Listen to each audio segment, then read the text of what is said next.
and Wolf Blitzer. Susan, thanks very much. To our viewers, you're in the Situation Room, where new pictures and information are arriving all the time. Standing by, CNN reporters across the United States and around the world to bring you today's top stories. Happening now. The exploding Middle East crisis. Israel blasts the Beirut airport a second time, stepping up its response to the killing and kidnapping of Israeli soldiers. And rockets fired from Lebanon land in a major Israeli city. It's 11 p.m. in Israel, where the Army Chief of Staff is warning nothing in Lebanon is safe right now. This hour, we'll talk about the conflict with key players in the United States and in the region. The Senate Majority Leader Bill Frist, the U.S. Ambassador to Iraq Zalmay Khalilzad, and with tensions boiling over, oil prices are hitting new highs and threatening economies around the world. Also ahead, the Israeli ambassador to the United States, Daniel Ayalon, and the Syrian ambassador to the United States, Imad Mustafa. They'll both be here in the Situation Room. Is an all-out war in the Middle East in the making, and could the entire region be swept up in it? I'm Wolf Blitzer. You're in the Situation Room.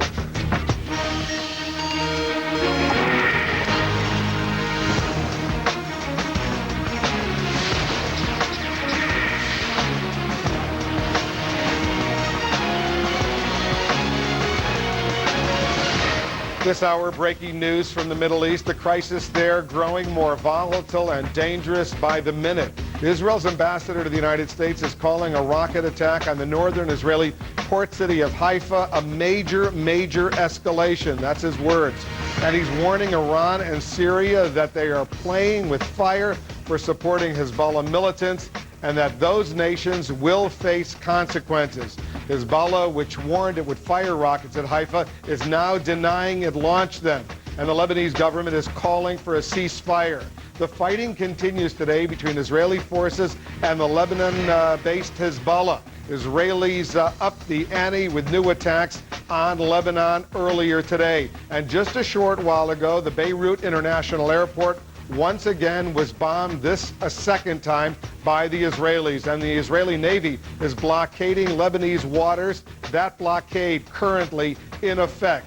Meanwhile, the United Nations Security Council is planning to meet tomorrow on this Middle East crisis. And in Europe, President Bush says Israel has a right to defend itself after the kidnapping of those two Israeli soldiers along the border with Lebanon. We have reporters standing by. Our White House correspondent, Suzanne Malveaux, is traveling with the president in Germany right now. But first, let's go to Haifa. CNN's John Voss is standing by in this Mediterranean city. John, what's the latest from there? Hello, Wolf. Well, the Israeli Defense Forces claims that two Hezbollah missiles landed here within the last few hours. If that is in fact accurate, it would be the furthest that Hezbollah have traveled ever. It is a dangerous escalation, at least in the opinion of the Israelis. This is Israel's third largest city, home to 300,000 people. Here, Israel's major oil refinery, a prime target for any attack. Hezbollah, though, denies the missiles were theirs, despite earlier making a threat to carry out an attack on Haifa. However, throughout the day, Hezbollah has claimed responsibility for almost 100 Katyusha rocket attacks across northern Israel. In the tourist town of Nasiriyah, there was 2 attacks today. Katyusha rockets falling there in the morning and also in the afternoon. At least one person there was killed. In the town of Safed, home to Israel's Northern Command, one person was killed, others were wounded. Israel's chief of the military has warned if these attacks continue on Israeli towns and cities, then, in his words, Beirut will be a target. Israel continues to carry out airstrikes across Lebanon, not just in the south. The Israeli Navy is blockading the coast of Lebanon, and Israeli artillery continues to shell positions in the south of Lebanon. The strategy now, according to Israel's defense minister, not just to pressure the Lebanese government and Hezbollah for the freedom of those 2 kidnapped Israeli soldiers, but also to drive Hezbollah out of southern Lebanon and to ensure they never return. Wolf? John, are Israelis in Haifa and other areas in the northern part of the country now under instructions to go into bomb shelters? Well, in the north of the country they are, because up the north, the residents there are used to the missiles flying, the mortars being fired from southern Lebanon. Haifa is a different story. It has never experienced the kind of attacks that those communities in the north have been going through for the last few years. So in Haifa, there is a good deal of shock and a good deal of panic now that it too could very well be in the range of those missiles. Here in Israel, though, Wolf, you know that all of the homes, especially since the first Gulf War, are now equipped with what they call safe rooms. Others have bomb shelters. So the situation here in Haifa will be similar to what it is up north if these missiles continue to fall. John Voss, stand by. We're going to be coming back to you for any late-breaking developments. John Voss is on the scene in Haifa for us. Let's find out how the Bush administration is reacting to all of this. Suzanne Malveaux is traveling with the president. She's joining us now from Germany. What's the latest reaction coming from the president, Suzanne? Well, Wolf, just a moment ago, we got news that there is going to be an on-camera briefing. Secretary of State Condoleezza Rice, who's traveling with the president, as well as National Security Advisor Stephen Hadley, both of them going on camera in about 15 minutes or so before a small group, a gaggle of reporters, if you will, to give us an update. We have also learned as well there has been a flurry of diplomacy, if you will. Secretary Rice reaching out to all the counterparts in the region, most notably, of course, UN Secretary General Kofi Annan. She has also reached out to Israeli Ehud Olmert and as well as administration official Elliot Abrams, all of them to figure out what is the strategy now, where do they push those buttons. Now, we heard from President Bush earlier today, as well as German Chancellor Angela Merkel, both of them speaking with one voice on this, appealing for calm in the Middle East. And we heard President Bush quite boldly and frankly say that he believes that Israel is doing the right thing in terms of the attacks in Lebanon, saying that Israel has a right to defend herself, but at the same time warning against any kind of movement that would undermine or weaken the Lebanese government. The United States has really invested quite a bit in the diplomatic reforms. We also heard, of course, Merkel and Mr. Bush emphasizing that this is a problem with the terrorist organization Hezbollah. When peace advances, it's in the terrorist interests in some cases to stop it, and that's what's happened. And we were headed toward the roadmap. Things looked positive, and terrorists stepped up and kidnapped a soldier, fired rockets into Israel. Now we got 2 more kidnappings up north. Hezbollah doesn't want there to be peace. The militant arm of Hamas doesn't want there to be peace, and those of us who do want peace will continue to work together to encourage peace.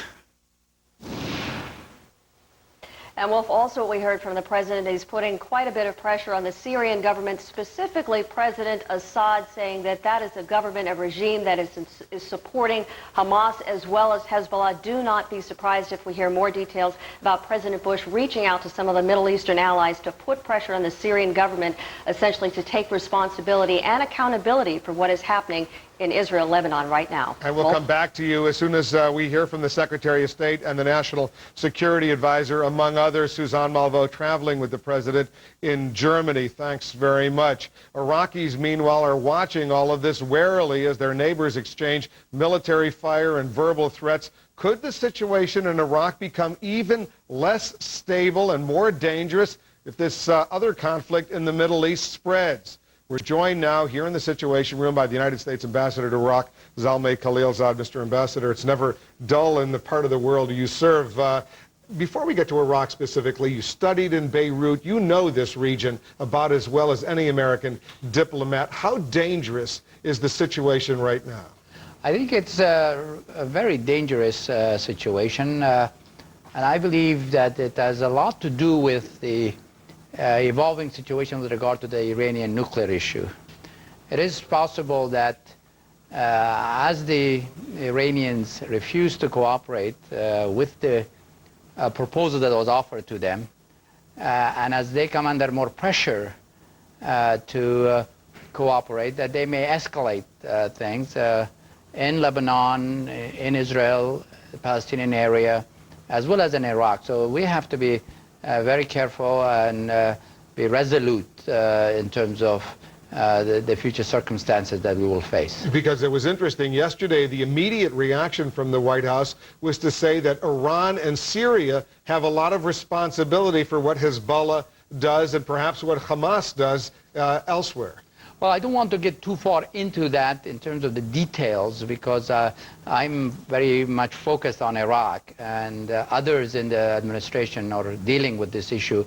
But I think that the broader issue of the future relations with Iran over the nuclear issue is going to have a significant impact potentially on both the Iraqi theater as well as on the Israeli, Lebanon, Palestinian theater as well. I want to move on to Iraq, but what I hear you saying is that as the Iranians feel the heat on their nuclear program, they're reacting by maybe encouraging their allies in Hezbollah or Hamas to take these kinds of actions, sort of to show that they have some muscle as well. Exactly. I will not rule that out, that there is a connection between those two events. Let's talk a little bit about what's happening in Iraq right now. You're back in Washington. You're heading back, I assume, in the next few days. It looks like the situation is spiraling in a worse kind of way with the sectarian violence. The awful stories that we've been hearing since the weekend of, for example, Shiites, militiamen going into Sunni neighborhoods, looking at ID cards. If the name is a Sunni name, these people are simply shot in the head. Wolf, Iraq is in a difficult transition. There is good and bad happening simultaneously. On the good side, you know that today we turned over the control and leadership in the security domain of the Muthana province to the Iraqis. So they're standing up, taking responsibility.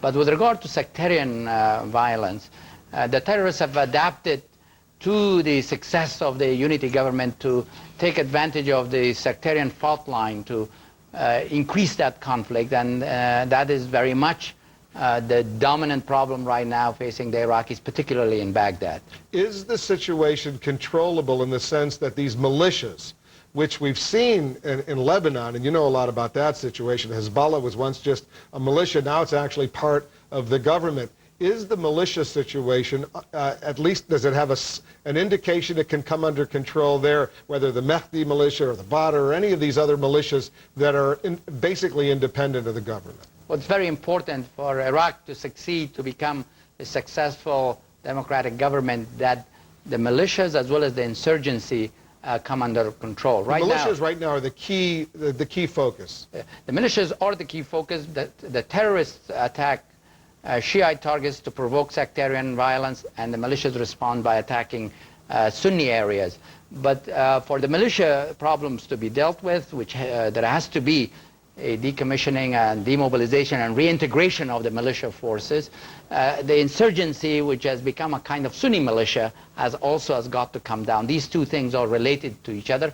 I'm glad that Prime Minister Maliki, who's a very strong leader, an effective leader, is confronting these problems, has got a reconciliation plan to deal with the insurgency problem. He also is working, and we're helping him to develop a plan how to deal with the militia problem. These two things have to be dealt with. And I heard earlier he's planning on coming here to Washington in the coming days? He will be here on the 24th, and also will be visiting the United Kingdom on the way to Washington. And this is a man, you know this man, because a lot is riding on Nouri al-Maliki. You trust him? You think he can get the job done? He is a good, strong leader who believes in winning for Iraq, stabilizing Iraq, bringing Iraqis together. He's got the right priorities, makes decisions in a timely fashion. No, I think we're very encouraged by the decisions that he has taken and by his style of leadership. Zalmay Khalilzad arguably has one of the most difficult and dangerous jobs in the U.S. government. Thanks for coming into the Situation Room. I know you're heading back to Beirut, to Baghdad pretty soon. I hope you're not going to Beirut, but be careful over there. Well, at the rate that I'm going, I've been to Kabul, Baghdad. I don't know where I'll be heading next. Well, let's see. Hopefully it'll be a nice, safe location, well, thank you, given the history that you've had. Appreciate it very much. It's good to be with you. Thank you. Thank you. Let's go to New York. Jack Cafferty is standing by with the Cafferty File. Jack? Back to the Middle East, Wolf. Israel reacted as you expect they might have to the kidnapping of their soldiers by terrorist groups.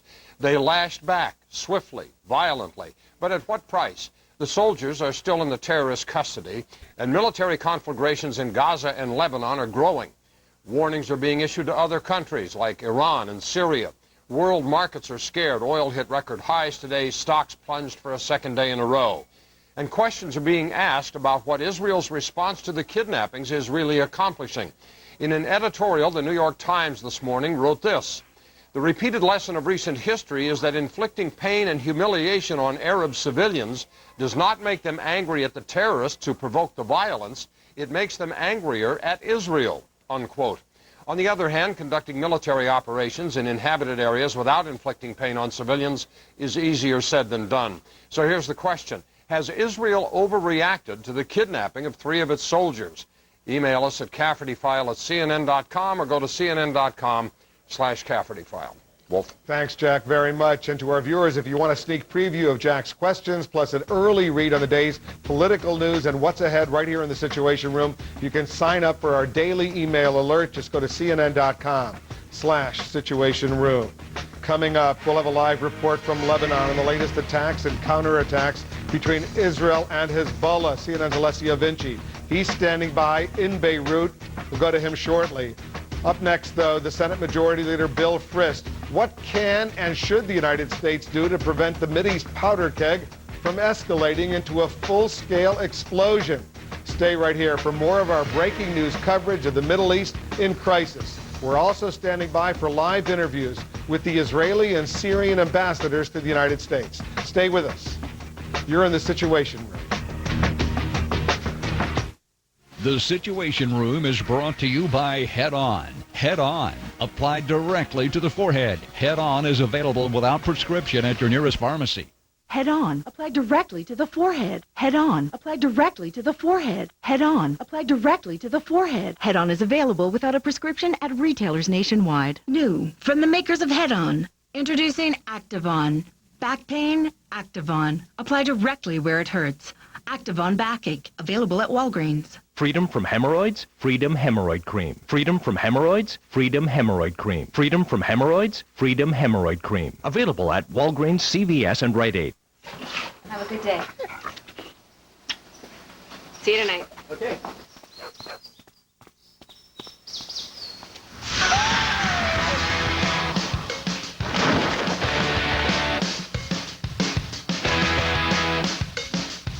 Introducing the new Suzuki Grand Vitara.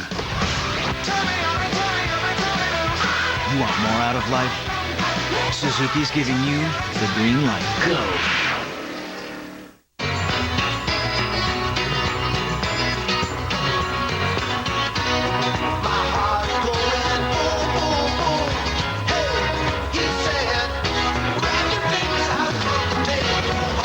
More families across America have chosen Singular Family Talk on the network with the fewest dropped calls of any wireless carrier. Singular Family Talk. Add a line for just $9.99. Plus, buy a new Samsung camera phone and get another one free. Singular, raising the bar. Tonight on 360, walls of flame, miles of smoke, fighting dozens of major wildfires now burning in the west. 360 tonight, 10 p.m. Eastern. When you want a Honda, there's nothing left to ponder. See the dealer, folks are so fond of. For a great deal on your Honda, take it. Get the lowest prices of the year right now. Plus, our exclusive 100,000-mile warranty. So when you want a Honda, there's nothing left to ponder. See the dealer, folks are fond of. For a great deal on your Honda. For 7 years, they chased Lance Armstrong. Now, the world's greatest riders are in it to win it. The Tour de France, July 2006. If you missed the live coverage, catch the tour the day after on OLN On Demand. Now the pressure is on. It's still a long way to go. It is long and interminable, the 1,000 meters at the top. Ride beside the best cyclist in the world. July 2nd through the 24th, only on OLN On Demand with Comcast Digital Cable. Glenn Beck, tonight at 7 and 9 on Headline News Prime.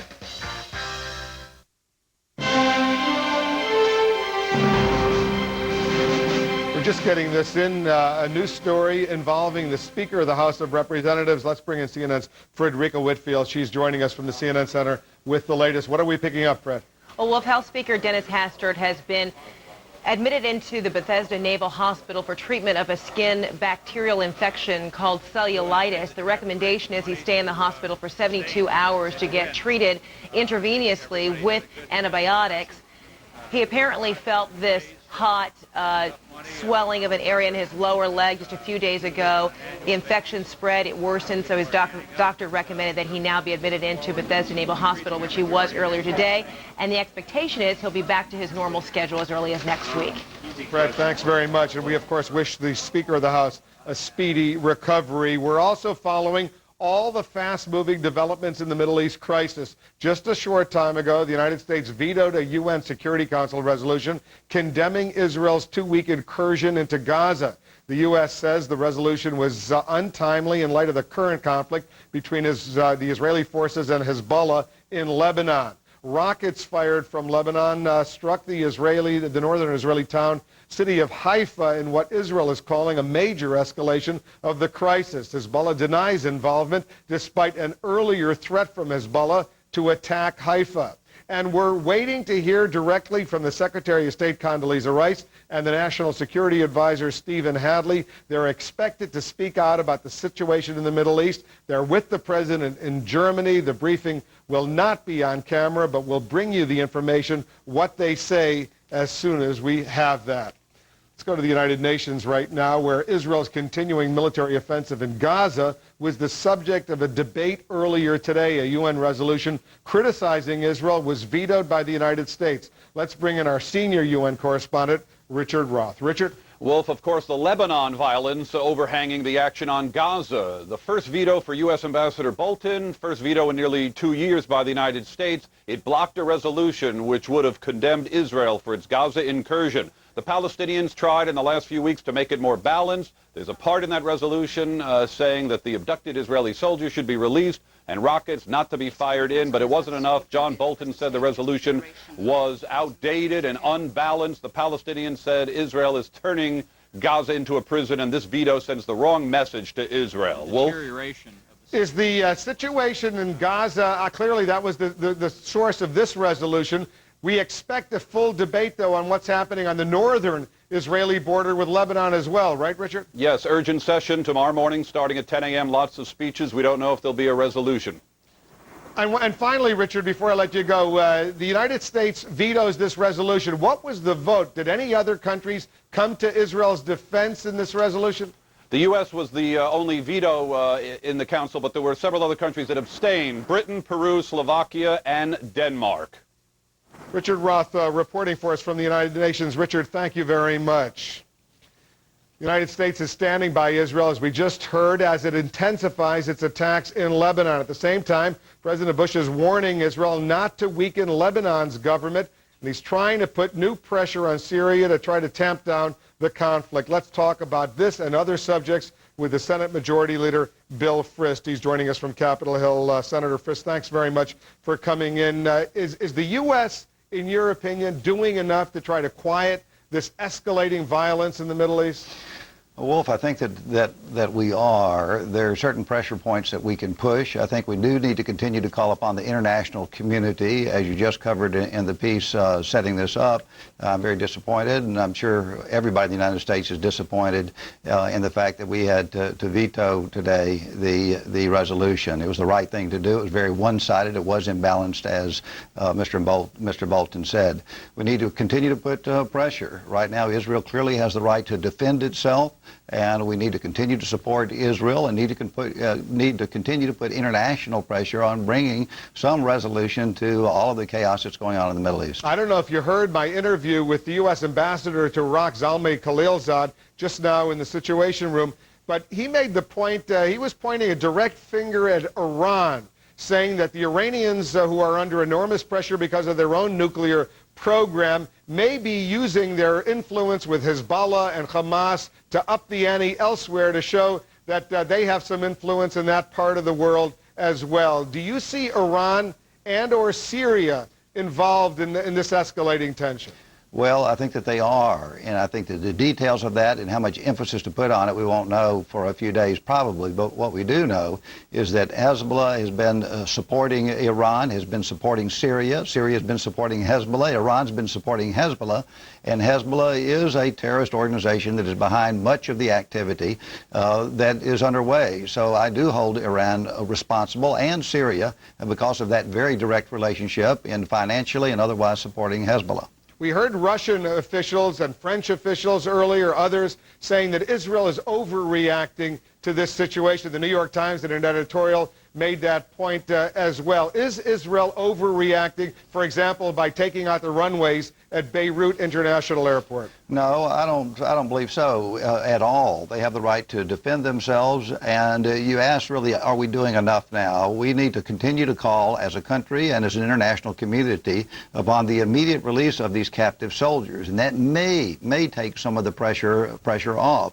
but absolutely not. I think Israel is acting appropriately. They have every right to be able to defend themselves, and I'm sure that we're going to continue to be supportive. Let me move on to a totally different subject while I have you, because it's going to be coming up for a vote in the U.S. Senate. Embryonic stem cell research. On this issue, you've separated yourself from the president, from the White House. He's threatening to veto any legislation which calls for new funding for embryonic stem cell research. Tell our viewers how you see this whole battle unfolding and why the stakes from your perspective are so enormous.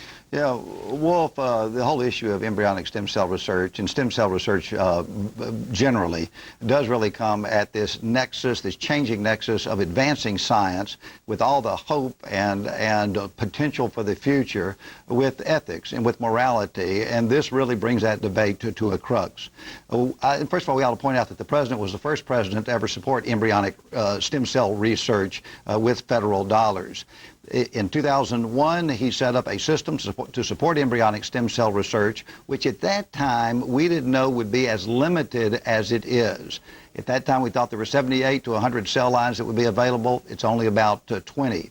All of those cell lines are contaminated with mouse feeder cells. Those are the sort of details that we'll be talking about next week. The larger implications that we'll be talking about on Monday and Tuesday are how far should the federal government go to support what is legal today, that is embryonic stem cell research, as well as support other types of research that stop short of destruction of the embryo, which I am very much in favor of, obviously, as we go forward to give that hope and potential the opportunity to be explored in the future.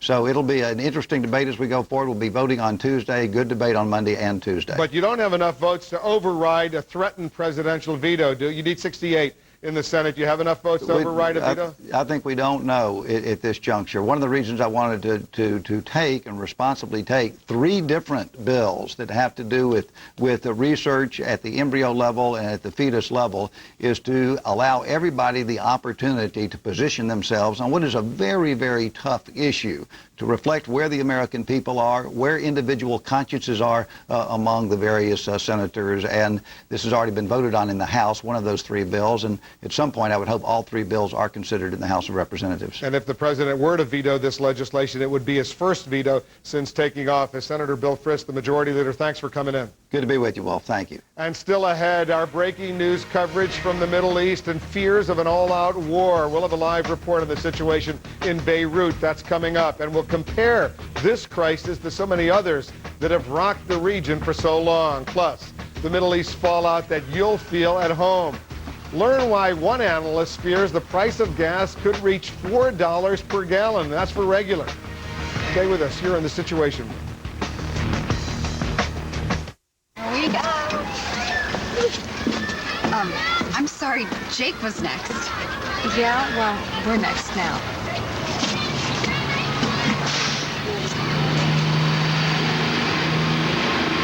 Well, I washed all the dishes and I did a lot more. I even bought the dinner at the grocery store. And now, Mom, you're buying the key next door. This little girl's gonna rock it. I left some biscuits for the pup. I put fresh water in it. Be brilliant and maximize the potential value of all the cash in your account. In other words,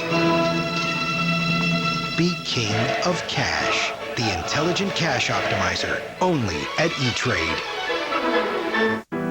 I'm ready. to fight my cancer. I'm ready to begin chemotherapy. I really am ready because I'm going to take Neulasta right from the start to help protect me from infection. Chemotherapy can reduce your white blood cell count and increase your risk of infection, which could put your treatment on hold. But Neulasta is a white blood cell booster that can help restore your white blood cell count to reduce your risk of infection. And with a sufficient white blood cell count, your doctor may have a better chance of giving you your chemo on schedule, which doctors agree is the first step to success. Neulasta is for most cancer patients receiving strong chemotherapy. In rare cases, splenic rupture or serious allergic reactions have been reported. Report abdominal or shoulder pain or any allergic reaction to your doctor immediately. The most common side effect of this injection is mild to moderate bone pain. I'm ready to start. I'm ready to fight. I'm ready. Thanks to Neulasta. Ask your doctor about Neulasta and how you can be ready for chemotherapy. I'm Wolf Blitzer in Washington. Welcome back to the Situation Room. The news keeps breaking this hour in the crisis in the Middle East. Israel is striking at the heart of Lebanon's economy right now with 2 attacks on the Beirut International Airport and a naval blockade of Lebanese waters. It's a stepped-up response to the abduction of 2 Israeli soldiers by Hezbollah militants. All this unfolding and the situation apparently getting worse. In response, Hezbollah threatening to attack various locations in Israel, including the northern port city of Haifa. In fact, rockets landed there, 2 of them. Hezbollah, though, is denying that it launched those rockets. Israel isn't buying it, calling this a major attack and a major escalation of the conflict. We're waiting to hear directly from the Secretary of State, Condoleezza Rice, and the President's National Security Advisor, Stephen Hadley. They're expected to speak out on the Middle East situation. They're traveling with the President in Germany. We'll give you those remarks. We're now told they will be on camera. As soon as we get those remarks, we'll bring them to you. Lebanon is taking a beating from the Israeli Air Force and from artillery strikes, and Israel's ambassador to the United States is warning that his country will continue to pound targets in Lebanon until Hezbollah militants have no capacity to endanger Israelis in the north. Let's go to Beirut. CNN's Alessio Vinci is joining us from the Lebanese capital. What's the latest, Alessio? Hello, Wolf. Well, the latest is that at nightfall, an Israeli gunboat fired rockets, presumably at a fuel depot at Beirut's International Airport, and television station here showing pictures of a large fire there in that location. We understand there are no casualties, but obviously a huge amount of damage there, and that was only hours after, in the morning, the Israeli Air Force had targeted all 3 international all 3 runways of Beirut International Airport, basically forcing it to shut down, forcing incoming passengers to be diverted to Cyprus, and passengers here in Beirut who wanted to leave actually had to go by car either to Syria or to other neighboring countries in order to be able to leave the country. We understand also many tourists have left the country in the last few hours. And speaking of the tourists, on a Thursday night here in Beirut, Wolf, we're in the middle of the summer. The streets of this city should be packed with young kids eating outside, drinking, having a good time. It is the summer, as I said. Well, none of this is happening. There is definitely a sense here that something bad is happening. We've heard reports that the Israeli Air Force has even dropped leaflets in the southern part of Beirut. That is where, obviously, the predominantly Muslim community lives and that supports Hezbollah, dropping those leaflets, urging the civilians to leave that area, possibly because, of course, there might be some further military activity in that area as well. So there is a sense of apprehension here, perhaps, that the bad old days here are quickly coming back, specifically because Israel is hitting hard at the infrastructure that is hurting the civilian population here rather than just the Hezbollah militia. Alessio, the Israelis say that what they're doing is designed to put pressure on the Lebanese government to crack down on the Hezbollah militia, to stop them from launching rockets against northern Israel, going into northern Israel, killing and kidnapping Israeli soldiers. Is there any indication that the Lebanese government is responding to that and the Lebanese army is about to crack down on Hezbollah? Well, first of all, the Lebanese government has acknowledged that he has no control over the southern part of this country, and therefore it has really very little leverage on the Hezbollah militia group, and therefore very little power to bring about, or at least to help to bring about, an end to the current crisis. As far as the Lebanese army is concerned, right now we have no indication whatsoever that it will get involved into this mess right now. Again, the Lebanese government making it clear that while denouncing the attacks by Israel, at the same time it is distancing himself from Hezbollah and from the kidnapping of the 2 Israeli soldiers. So no word whatsoever of an involvement yet from the regular army. All right, Alessio, stand by. We're going to be coming back to you. This could be a long, long night in Beirut. Alessio Vinci reporting from the Lebanese capital. Much more on this story coming up, but there's another story we're watching right now. New developments this hour in the CIA leak controversy here in Washington. The CIA operative whose identity was leaked is now suing the Vice President Dick Cheney, his former top aide Louis Scooter Libby, and presidential advisor Karl Rove. Let's bring in our CNN's Brian Todd. He's in the newsroom with details. Brian? Wolf, we got the documents just a moment ago. Here they are right here. Valerie Plame Wilson, former CIA officer, and her husband, former U.S. Ambassador Joe Wilson, filing suit in U.S. District Court here in Washington, essentially accusing Vice President Dick Cheney and others of conspiring, and the word conspiracy is used at least twice in these documents that I've seen, of conspiring to ruin her career and that of her husband, former Ambassador Joe Wilson. Cutting to the chase, the defendants listed in this lawsuit are Vice President Dick Cheney, his former top aide Louis Scooter Libby, who is facing obstruction of justice and other charges relating to this case.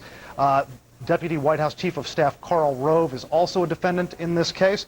And also listed here, defendants John Doe's numbers 1 to 10, and they characterize them as persons whose identities currently are unknown, but who are believed to be persons who were either employed by the U.S. government in senior positions or who were political operatives with close ties to those persons. They are seeking compensatory and punitive damages, no monetary amount listed, but in the injuries listed to Valerie Plame Wilson and her husband, Joe Wilson, they claim that the defendants, as we said, conspired to take away their constitutional rights, but it says here Mr. and Mrs. Wilson have suffered gross invasions of privacy, that they fear for their safety and that of their children, that as a result of the defendant's actions, Mrs. Wilson was impaired in her ability to carry out her duties at the CIA and to pursue her career there, and also that she and former Ambassador Wilson were impaired in their ability to seek professional opportunities elsewhere. We have placed 3 calls to the Vice President's office since we got these documents less than an hour ago.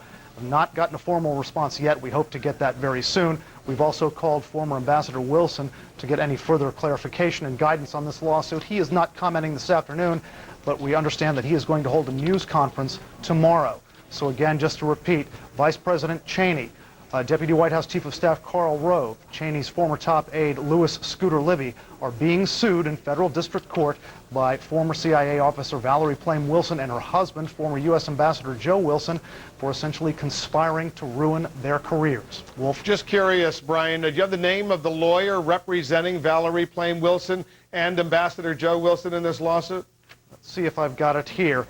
There's a lawyer here listed as Christopher Wolf. There's also another one listed as Charles Sims, signed here on behalf of the plaintiffs. We're going to try to contact them as well, but that's what we know now. Again, not a response from Vice President Dick Cheney's office just yet. We've called them several times. They're working on it. They're probably reading these documents as we speak.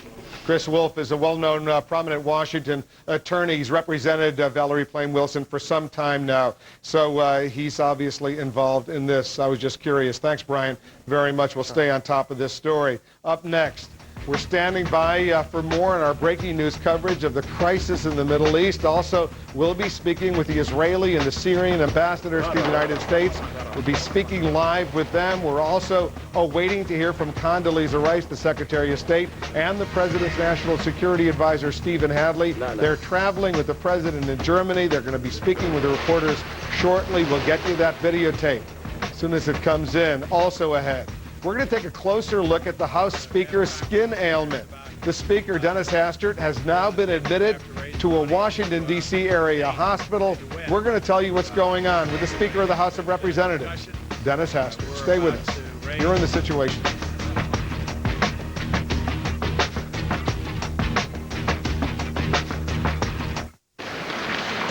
Hey, doing, sir? Orientation, 7th floor. Sign in, please. If you're a new full-time employee, we've got the Q4 numbers. Germany looks good. A people-ready business knows that every person it hires is an investment. With the right software, they'll be ready to hit the ground running from day one.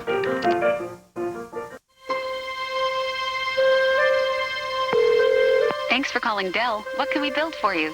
Well, my family needs a new computer. Great, let's get started. What do you think you'll be using it for the most? My kids are really into games, and I do a little video editing, you know.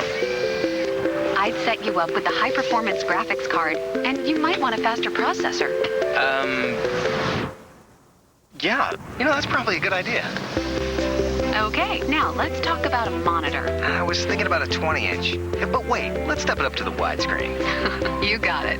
All right, you're all set. We'll send it right out. Great, thanks. At Dell, we don't build technology for just anyone.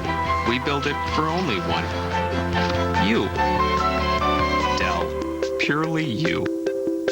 For just $449, build this Dell Dimension E310 with an Intel Pentium 4 with HT technology and get a 17-inch flat panel upgrade and free shipping.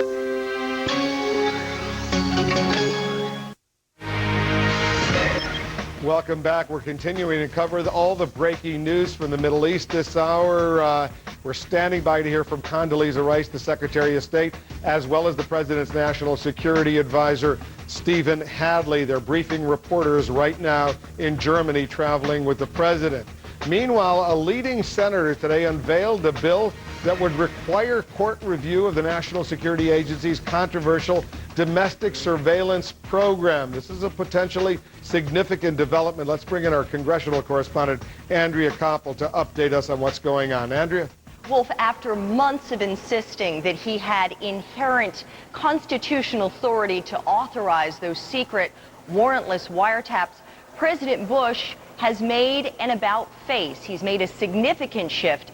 That, according to the chairman of the Judiciary Committee, Arlen Specter, who'd been digging in his heels for months, insisting that the Bush administration come around. Well, according to Arlen Specter, he and President Bush met earlier this week, and President Bush told him he will sign off on proposed legislation to allow a secret federal court known as a FISA court to review the program to determine if it's constitutional. They're going to review it, and they're going to decide if it's constitutional. Now, the bill does also say if they decide it's not constitutional, the Attorney General can revise it and submit a revised plan. But the court will have to determine constitutionality for it to continue to operate. Now, a White House spokeswoman, Dana Perino, confirmed the terms of this agreement with CNN, saying that President Bush recognized that this was an optional choice. It wasn't a mandatory decision that he submit this to the FISA court. Wolf, this could come up for debate as soon as next week. Wolf? Andrea, thank you very much. Is the United States prepared to fend off a disabling cyber attack? The country's top cybersecurity official has yet to be named, and today marks 1 year that job has remained vacant.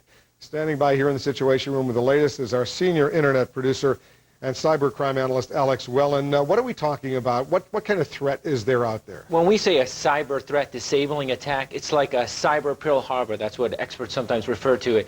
Critical infrastructure, banking, finance, security, transportation, all of those things, could they be taken offline?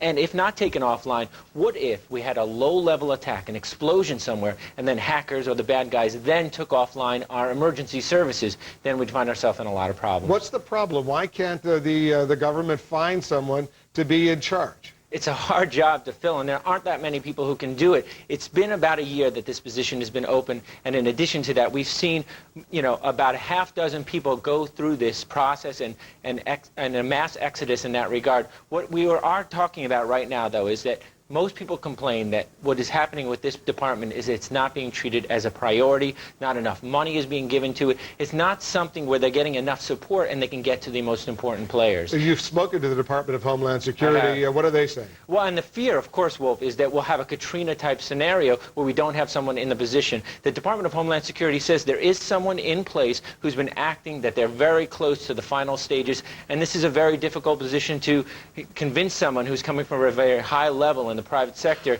to make the sacrifices for this job. So we'll have to watch very closely. What we don't want to happen is to be in a scenario like we are with FEMA in the past, before Katrina, where we don't have things in place if, in fact, we see a cyber or a disabling attack. Alex Welling, thanks very much for that. Alex Welling is our senior internet producer and cyber crime analyst. Coming up, we're going to continue to update you on all the latest developments involving the escalating violence in the Middle East. We're standing by to speak with the Israeli and the Syrian ambassadors to the United States. And then a detailed geographic look at the hotspots around the region. Stay with us. You're in The Situation. Tonight on Nancy Grace, the father of 9-year-old murder victim Jessica Lunsford is Nancy's guest in a live primetime exclusive. Nancy Grace, headline from... Finally, there's a real choice in home phone service, because with Comcast Digital Voice, now you're talking. For one flat rate, you get unlimited local and nationwide long distance on the phones you already have, using the power of the Comcast fiber optic network we built from the ground up. That includes 12 calling features and voicemail you can check online. So don't just chat. Talk with Comcast Digital Voice. Just $33 a month for up to 12 months. Comcast, the power of one. Hi, I'm the person who didn't save hundreds of dollars by switching car insurance. Yep, I'm the guy. Must be, because every day they tell me about a bazillion people who switched on TV, radio, billboards. They show me entire stadiums worth of people who switched. But Progressive Direct shows you side-by-side comparisons of competitors' rates and services, so you can see if their services are worth the savings. Those gazillion people should call Progressive, because no one likes to be wrong. Think easier. Think Progressive. Oregon business owners and managers have found a new alternative to old-fashioned, high-priced, classified help wanted ads. They're using PortlandJobFinder.com. People shop at All That Glitters to save money. And when we need to add additional staff to one of our 5 locations, we rely on PortlandJobFinder.com. They're fast, they're easy, and they save you money. Find the job applicants you need fast. PortlandJobFinder.com. It's free for job seekers and good for business. Great music, delicious food, and family fun. August 17th through 20th at the 7th Annual Fred Meyer Taste of Vancouver. Presented by Johnsonville Brats and Conagra Foods. Come enjoy the ultimate tribute bands on the Comcast main stage, featuring Rain, Super Diamond, Portland's own Ray Charles Tribute Band, and the Vancouver Symphony Orchestra with Hugh Edwards. Taste 10 local restaurants in the Pepsi Food Pavilion and relax in the Bud Light Beer and Wine Gardens. Kids will have a blast in the Radio Disney Malto Meal Kids Zone. The Taste of Vancouver, August 17th through 20th at Esther Short Park. CNN, the most trusted name in news. The fallout from the Middle East crisis now being felt around the world. At the United Nations, the United States today vetoed a resolution condemning Israel for an ongoing excursion into Gaza. The U.S. says the resolution was untimely in light of the current conflict between Israeli forces and Hezbollah in Lebanon. Secretary of State Condoleezza Rice, National Security Advisor Stephen Hadley, they're briefing reporters in Germany about the explosive situation, the tensions in the region. We'll bring you those comments as soon as we get them.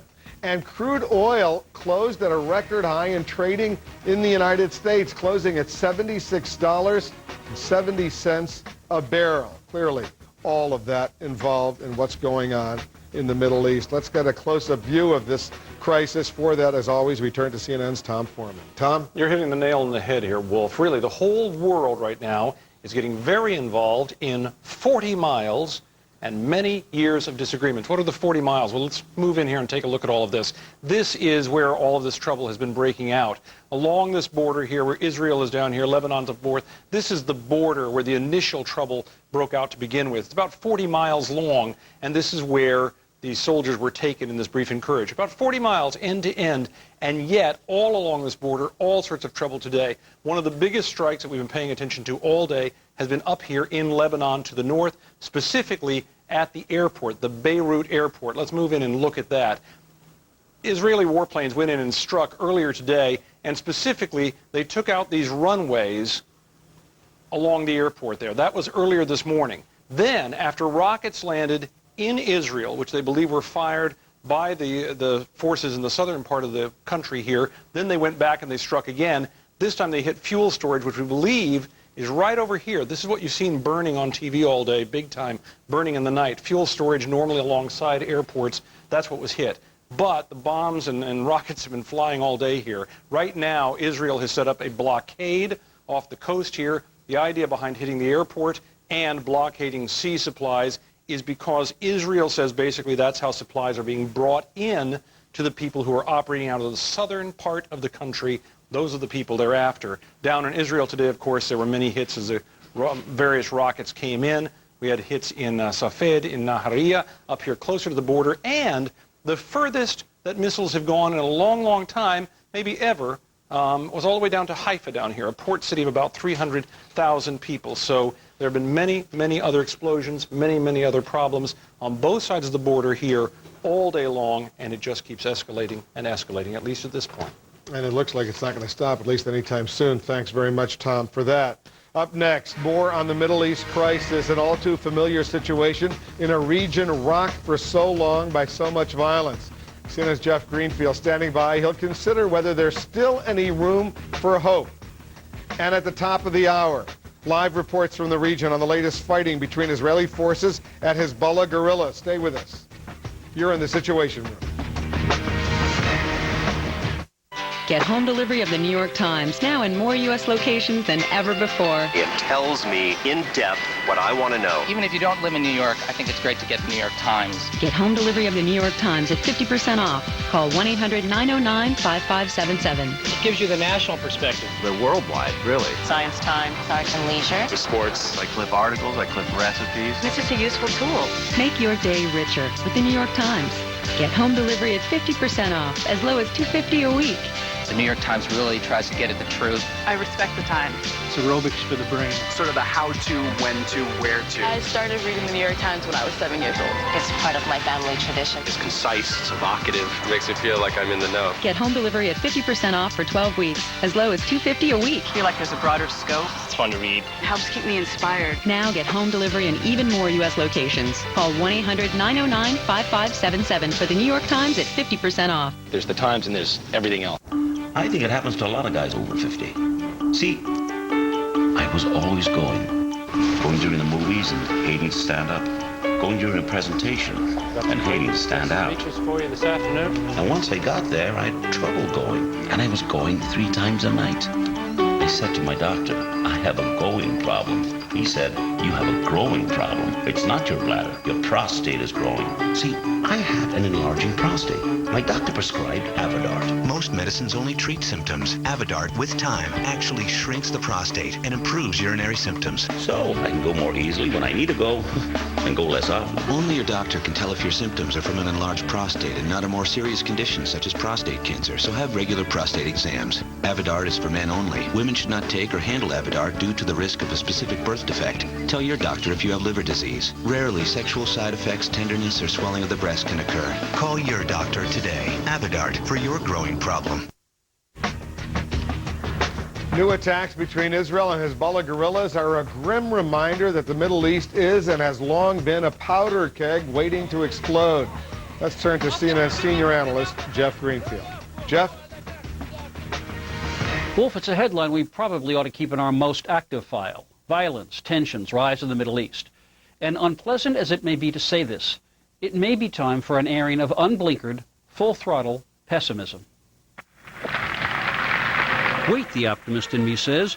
Remember when Egypt's Sadat went to Jerusalem in 1977? And the year after, he and Israel's Begin met with Jimmy Carter and renounced war. There's been no full-scale conflict in the region since. Yes, and in 1981, Sadat paid for that exercise in courage with his life, killed by extremists in his own country. Well, didn't Israel's Rabin reach out to Yasser Arafat and Bill Clinton and exchange mutual recognition with the PLO? Yes, and in 1995, Rabin paid for that courage with his life, killed by an extremist in his own country. More broadly, there are enough pictures of enough meetings and conferences and peace plans and working papers and roadmaps to fill warehouses. But then, inevitably it seems, come the other pictures. Rockets and suicide bombers and reprisals where civilians die. A little more than 2 weeks ago, I was in Petra, Jordan, at a conference of Nobel laureates convened by Jordan's King Abdullah II and Elie Wiesel. Palestinian Authority Mahmoud Abbas and Israel Prime Minister Olmert came, breakfasted, shook hands, pledged more meetings. And then came the rockets and the kidnappings and the airstrikes and the real threat of a region-wide conflict. This agreement is the leap forward. Look, we know old conflicts can end when leaders have the will and the authority to preside over historic change. We saw it when South Africa's de Klerk said enough to apartheid and racial supremacy and sat down with Nelson Mandela to negotiate a peaceful revolution. We saw it when Gorbachev saw the Berlin Wall fall and did not send troops in to preserve a crippled empire and began the process of dismantling the Soviet Union itself. We thought we had seen it so many times in the Middle East, and so many times those wishes turned out to be little more than wishful thinking. There may be a logical, rational way to resolve a conflict when both sides believe God gave them the same piece of land, but right now it's a little hard to glimpse that through the smoke and the fire and the blood. Wolf? Jeff Greenfield, thank you very much. Up next, Jack Cafferty with your email. Has Israel overreacted to what's going on? Also at the top of the hour, much more of our breaking news coverage. I'll speak live with the Israeli and the Syrian ambassadors to the United States. We'll be right back. All across America, innerspring mattresses are becoming victims of a sleep revolution because every 2 minutes, someone switches from an ordinary mattress to the Sleep Number bed by Select Comfort. Hi, I'm Lindsay Wagner. And just like 3 million others, when I switched to the Sleep Number bed, I definitely slept better. Why don't you give us a call for a free DVD or a video and brochure? You'll learn how on a Sleep Number bed you can easily set the firmness and comfort to what feels best to you. We call this ideal setting your Sleep Number. It gives you a bed that's customized for you. With the Sleep Number bed, because I can adjust it with the remote control, I feel like I have a custom-made mattress. Even clinical research proved that on a Sleep Number bed, you can fall asleep faster, sleep more soundly, and wake up more refreshed. Because you can set the firmness and comfort independently on each side of the bed, couples tell us it's the perfect bed. I like the fact that with the Sleep Number bed, my husband can choose his level of firmness, and so can I, and it's not necessary to compromise. We're both very comfortable. If you find you wake up with a backache, 93% of back pain sufferers reported relief on this remarkable bed. Now that I have the Sleep Number bed, my back pain doesn't exist. It doesn't happen anymore. All this comfort is thanks to a gentle cushion of air that conforms to the unique curves of your body for better support and more proper spinal alignment. There's only one authentic Sleep Number bed, and it costs about the same as a traditional innerspring mattress, but in head-to-head comparisons is twice as durable. No other mattress compares to the Sleep Number bed. Call us right now to learn more about the Sleep Number bed by Select Comfort. You'll be glad you did. For your free, no-obligation Sleep Number bed information kit and complete price list plus details about our risk-free 30-night in-home trial, call 1-800-614-6200. Queen-size Sleep Number bed sets are as low as $20 a month. That's 1-800-614-6200. Call now. Go right to Jack in New York with the Cafferty file. Jack?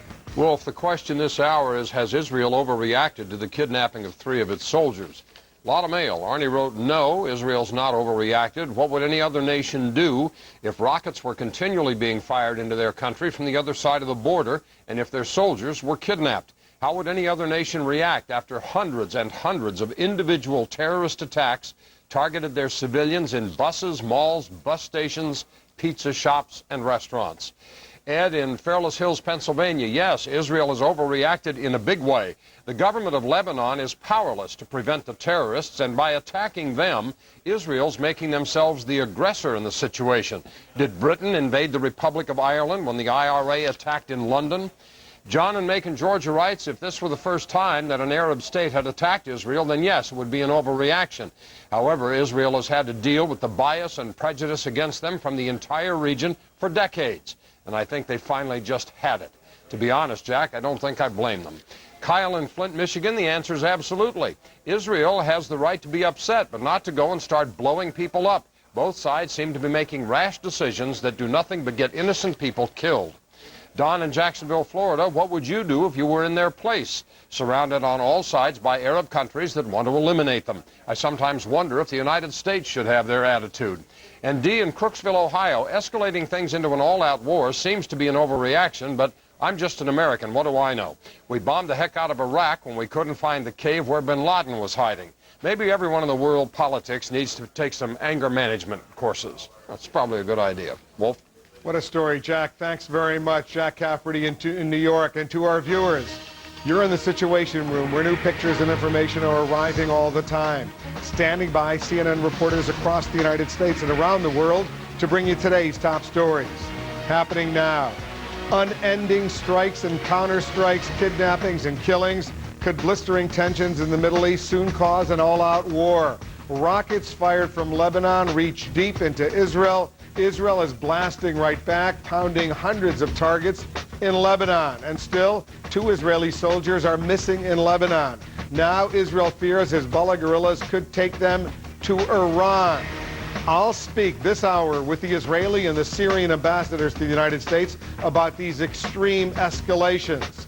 And oil prices surging right now to all-time highs. We'll tell you how Middle East tensions are causing panic among supplies. I'm Wolf Blitzer. You're in the Situation Room.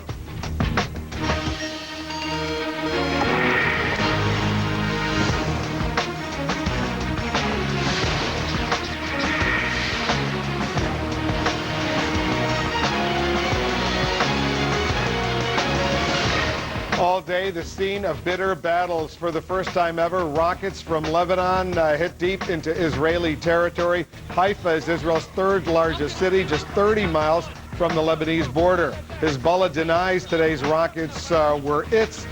Officials say the rocket launches caused no casualties. Right now, Israel's pounding away inside Lebanon. Israeli warplanes and artilleries are hitting hundreds of targets, including Beirut's international airport and a Lebanese TV station affiliated with Hezbollah.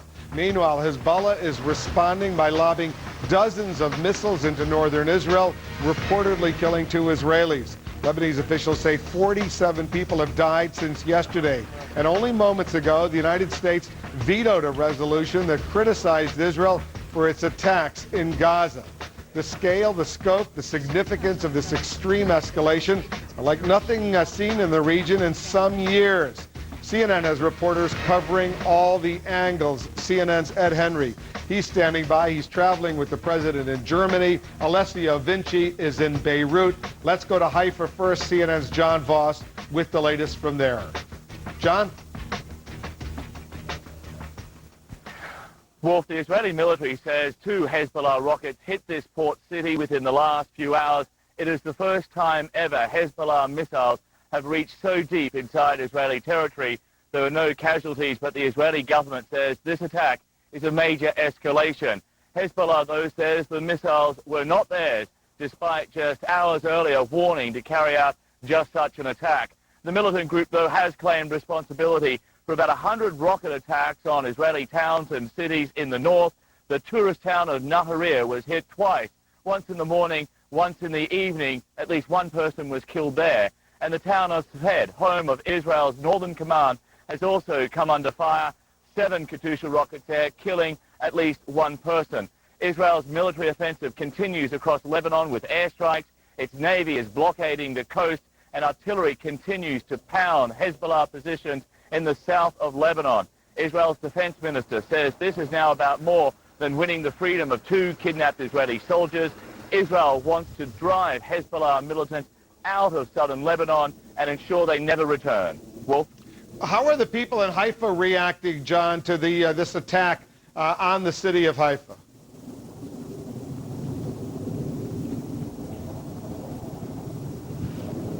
Unfortunately, I don't think John Voss can hear me, but we'll get back to John Voss shortly. CNN's White House correspondent Ed Henry is traveling with the president in Germany. Ed, fill us in on what the Secretary of State Condoleezza Rice is telling reporters.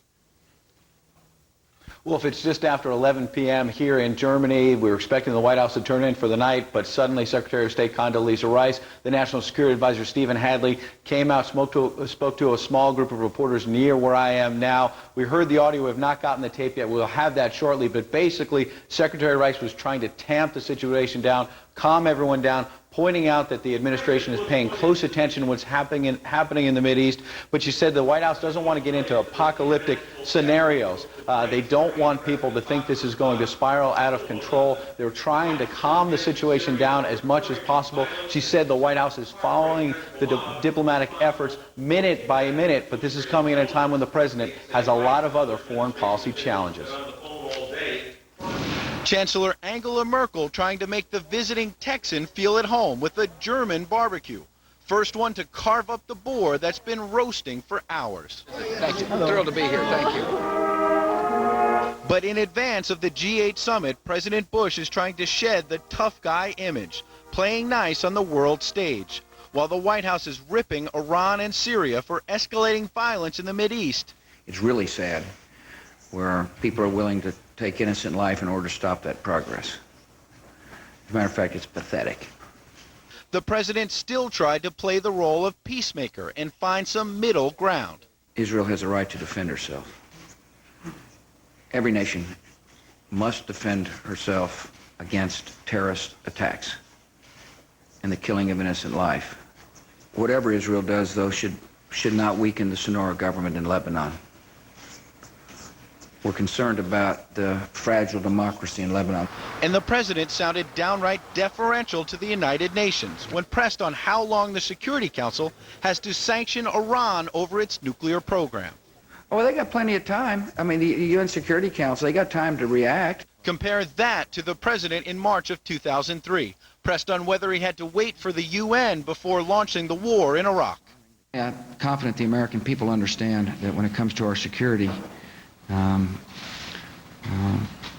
if we need to act, we will act, and we really don't need United Nations approval to do so. But now, on hotspots like North Korea, a cautious president has changed his tune. I'm hopeful that we can get some UN action on North Korea. The shift has come because the president's image around the world has been battered.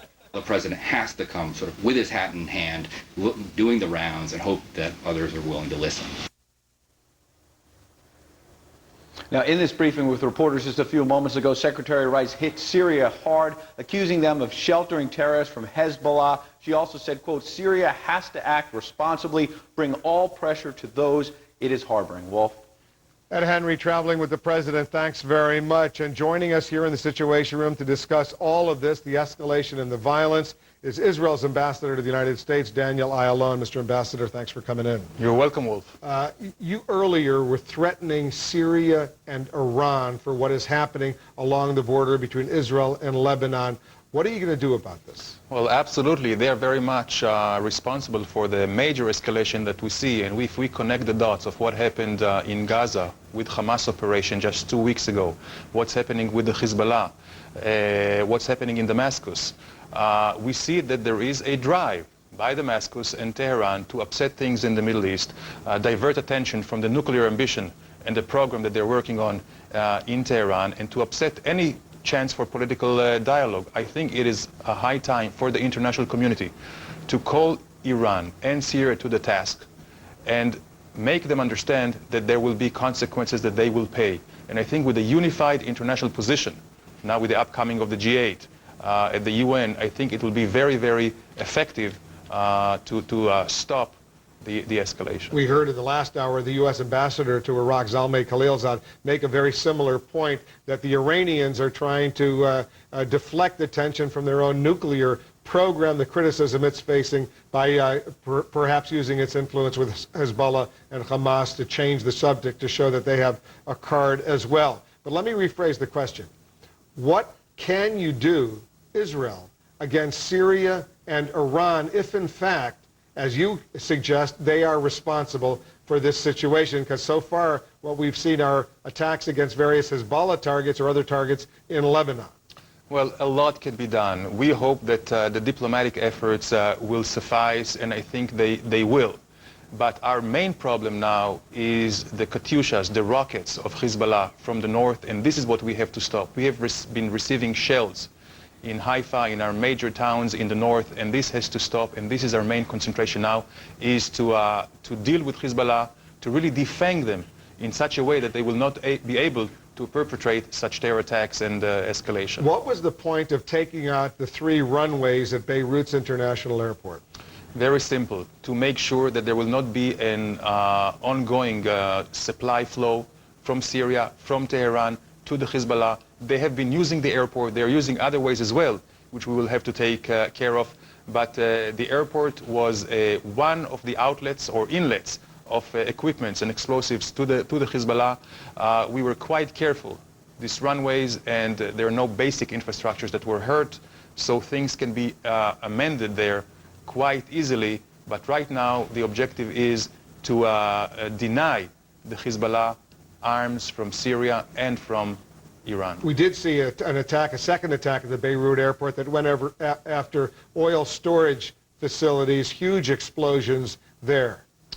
The idea right now is, as I mentioned, to neutralize Hezbollah, and we will not allow the Hezbollah to be back on our borders. Actually, what we are trying to arrange is for the exercise and the implementation of UN Security Council resolutions 1559, 1680, which called specifically for disarming the Hezbollah and for the Lebanese army and government to exercise their control all the way over their territory up to our northern border. If this is the case, I think all of us will benefit from these very trying hours and days that we are enduring right now. Should authorities in Syria and Iran be worried about Israeli airstrikes?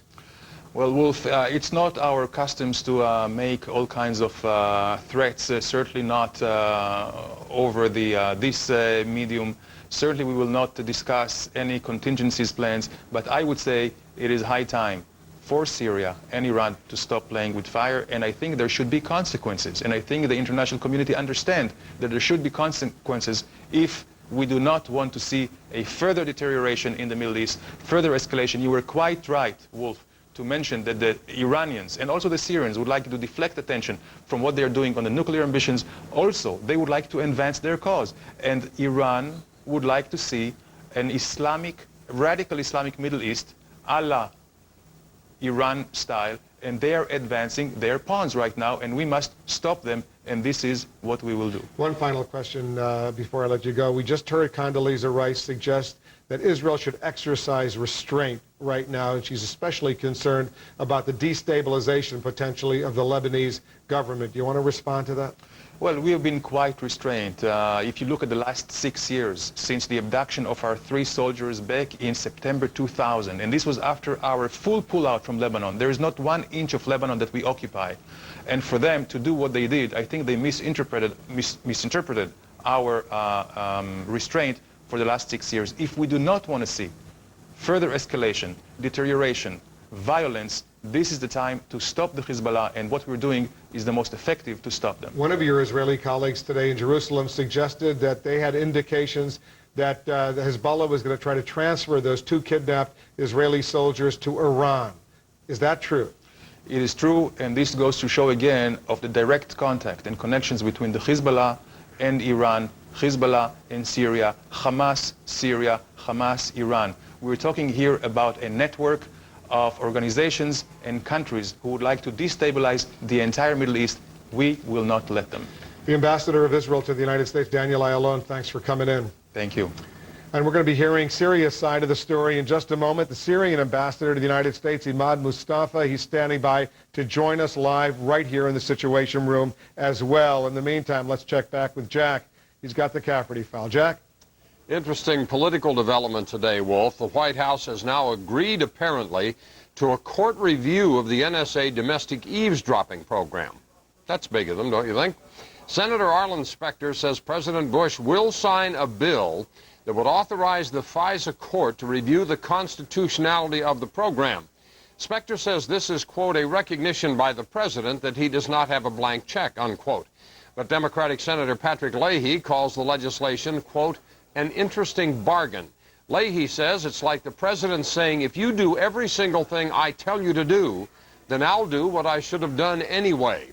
Leahy's making reference, of course, to the laws that are already on the books about all of this, which up to this point have been ignored by the administration. Meanwhile, the White House says it doesn't think any of this is necessary, but it's willing to work with Congress. Can you tell the midterm elections are getting closer? Here's the question. Why has the White House agreed to let a special court review the NSA domestic surveillance program? Email your thoughts to CaffertyFile@CNN.com or go to CNN.com/CaffertyFile. Wolf? Jack, thanks for that. Up next, Israel says that Hezbollah is behind the rocket attacks into northern Israel. But what role are Syria and Iran playing in the growing Middle East crisis? The Syrian ambassador to the United States standing by to join us live, right here in the Situation Room. Also, could the U.S. military soon be playing a role? We'll go live to the Pentagon for details of contingency plans being drawn up right now. Plus, we're going to show you how the violence in the Middle East could affect all of us in a matter of days. Rising gas prices. What can we expect? Stay with us. You're in the Situation Room.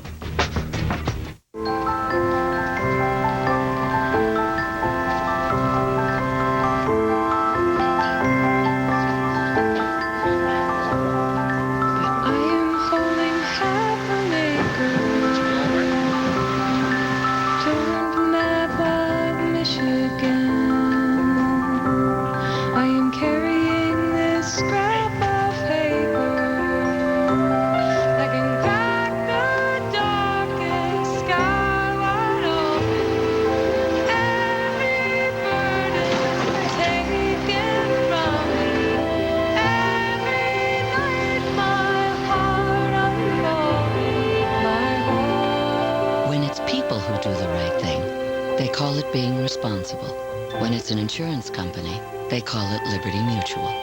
Responsibility. What's your policy? Liberty Mutual. 10 years after TWA Flight 800 exploded. Why are passengers still at risk? CNN presents No Survivors. Saturday and Sunday nights, 7 Eastern. Do you have difficulty falling asleep and staying asleep at night? Are you 65 years of age or older? A clinical research study is being conducted for an investigational medication for the treatment of insomnia. Qualified participants will receive study-related medication, study-related medical care, and may receive compensation for time and travel.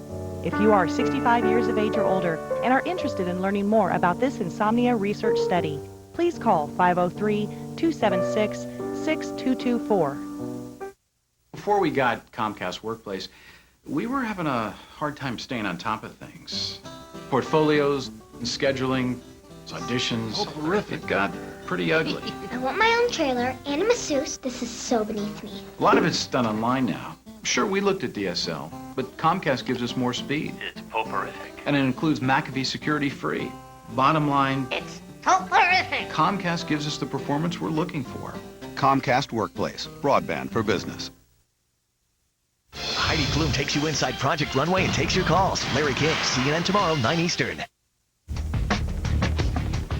Welcome back. Events are moving very quickly in the Middle East right now as escalating violence is driving Israel and Lebanon to the brink of war.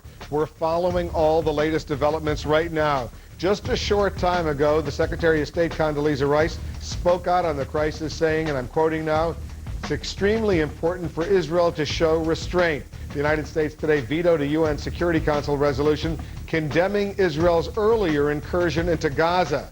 Meanwhile, the price of oil is surging. Just hours ago in New York, U.S. crude futures closed at almost $77 a barrel. That is a record.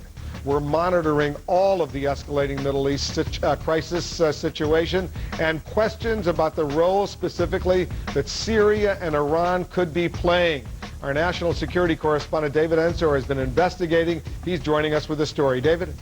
Well, even as senior officials with the president in Europe are advising reporters not to use apocalyptic language about the situation in the Middle East, officials back here who are monitoring it are very concerned. As Israel bombed Beirut airport and Lebanese bridges, U.S. and Israeli officials charge that Iran and Syria are partially responsible for the rocket attacks and the seizures of Israeli soldiers. And as Israel moved forces into the Lebanese border area, President Bush issued a warning to Syria. Syria needs to be held to account. Syria is housing the militant wing of Hamas. Hezbollah has got an active presence in Syria. You know, we support any people who is under occupation and who is seeking to recapture its occupied land. U.S. intelligence officials say weapons for Hezbollah from Iran transit through Syria. Some analysts argue that Iran, more than Syria, may be behind the actions of both Hamas and Hezbollah. Iran is behind Hezbollah and Hamas.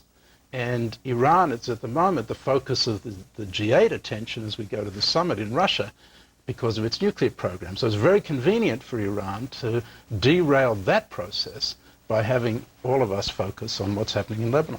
But other analysts said Hamas and Hezbollah may be acting against Israel for their own reasons. While there is influence coming from the outside, there is no indication really that this is a direct consequence, that is the attack on the Israeli military was a direct consequence of some instructions coming from Iran. Whether it's Iran, Syria, or Hamas and Hezbollah making their own decisions, there is deep concern in Washington tonight that the situation could spiral out of control. A distraction, deliberate or not, from the issue of Iran's nuclear program, which was expected to dominate the G8 summit in St. Petersburg this weekend. Wolf? All right, David, thank you very much. Let's get some more now. For that, we're joined by Syria's ambassador to the United States, Imad Mustafa. Mr. Ambassador, thanks for coming in. Hi, Wolf. You heard earlier from the Israeli ambassador, Daniel Ayalon, that Iran and Syria right now, or in his words, are playing with fire and it could have serious consequences. How worried are you that Israel could take retaliatory action against targets in Syria? Well, of course, this is preposterous. It's the only party to blame for the escalation of violence in the Middle East is Israel itself, with its continuous occupation and with the atrocities it has committed against the Palestinians, particularly in the past 2 months.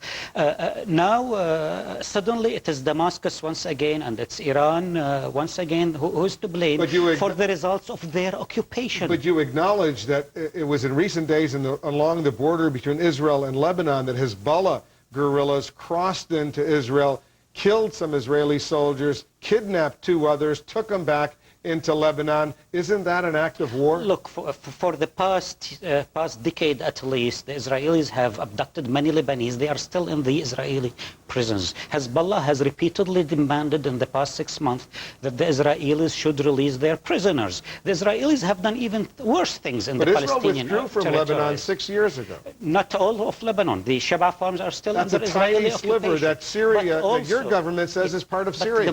No, we don't say. We never have said this is a part of Syria. We have always said this is a part of Lebanon. But most importantly, Israel continues to have Lebanese prisoners in its prisons, and Israel continues to infringe on the Lebanese sovereignty continuously. It has done this in without any cessation in the past 2-3 years. But I don't want to get into a debate over Sheba farms right now. It's a very complicated, small little area. But do you justify Hezbollah going in recent days and starting this escalating situation? What I do not justify is that for the whole world to sit silently watching Israel doing whatever it wants to do. In the past 2 weeks, Israel have killed many Palestinian civilians. Today, Israel has killed tens and tens of Lebanese civilians.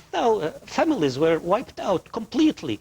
And what happens? The United States, and this is very important, you have to compare the attitude of this administration to the past attitudes of all past administrations. Does the Syrian government want these Hezbollah militants to give up those 2 Israeli soldiers and to calm the situation down? Hezbollah has said they want to exchange their imprisoned soldiers with the imprisoned Lebanese. So do you support that position? Do you agree with me that the Lebanese prisoners are also human beings equal to the Israeli soldiers? But do you support that position of Hezbollah? What we support is the following. We want a comprehensive solution to the problem in the Middle East. Israel has stopped has to stop its occupation of the Arab territories. Israel has to understand that it cannot go on forever with immunity, doing whatever it wants to do. Only last week, they went into the Palestinian territories. They abducted, the Israelis, tens of civilians from Palestine, cabinet ministers, elected members of the parliament.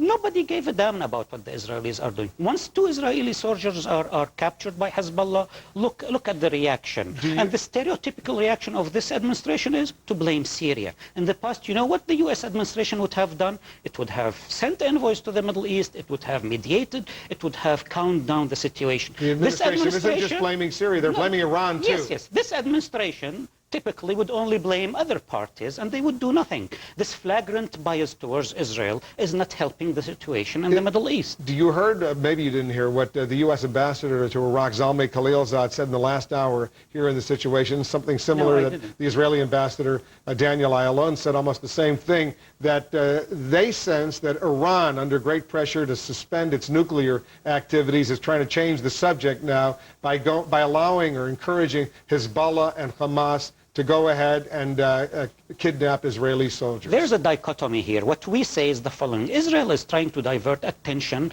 to what it has been doing to the Palestinians since Hamas was elected democratically by the Palestinian people. Israel has driven the Palestinian economy into collapse. Israel has killed tens and tens of Israeli civilians, including men, women, and children in the past 3-4 months. And everything that is happening has Israel to blame because Israel continues to occupy the Palestinian territories. Is there an alliance now in effect between Syria and Iran? No, there is no alliance. Iran is our regional neighbor. We have good relations with all of our neighbors. Iran, Turkey, Jordan, Egypt. We want good relations with everybody. Repeatedly, we have invited Israel itself to engage in peace talks with us. It was Israel who categorically refused because Israel does not want peace to prevail in the Middle East. That border between Israel and Lebanon had been very peaceful in recent years, relatively peaceful, since the Israeli withdrawal in the year 2000. Only 2 weeks ago, you were here in the Situation Room, and you said this. I want you to listen to what you said. Very good. Once the Israelis left Lebanon, Hezbollah has not been involved in any way whatsoever in anything that has not to do with the Lebanese issues. This should be clear, and we should not believe Israeli propaganda.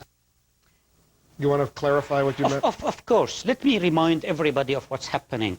Israel actually holds Lebanese prisoners who happen to be members of the Hezbollah. Hezbollah has repeatedly invited Israel to re-engage in a prisoners exchange. It's very similar to what Israel has twice done with Hezbollah, with the German mediation. And Hezbollah is saying today the same. We want the Israelis, through mediation, through third parties, to involve in a prisoners exchange. Why do you think it's fair for Israel to have Lebanese prisoners, while it's not fair for Hezbollah to have Israeli prisoners? Is there any solution you hear in the... I think the only solution is for the United States to play the role it used to play in the past and to undertake its responsibilities as a superpower and to impose on its ally, Israel, true restraint, not something similar to the killing that is happening today and the destruction in Lebanon, and to ask all parties to involve in real serious peace talks. Are you afraid of all-out war? It is a possibility.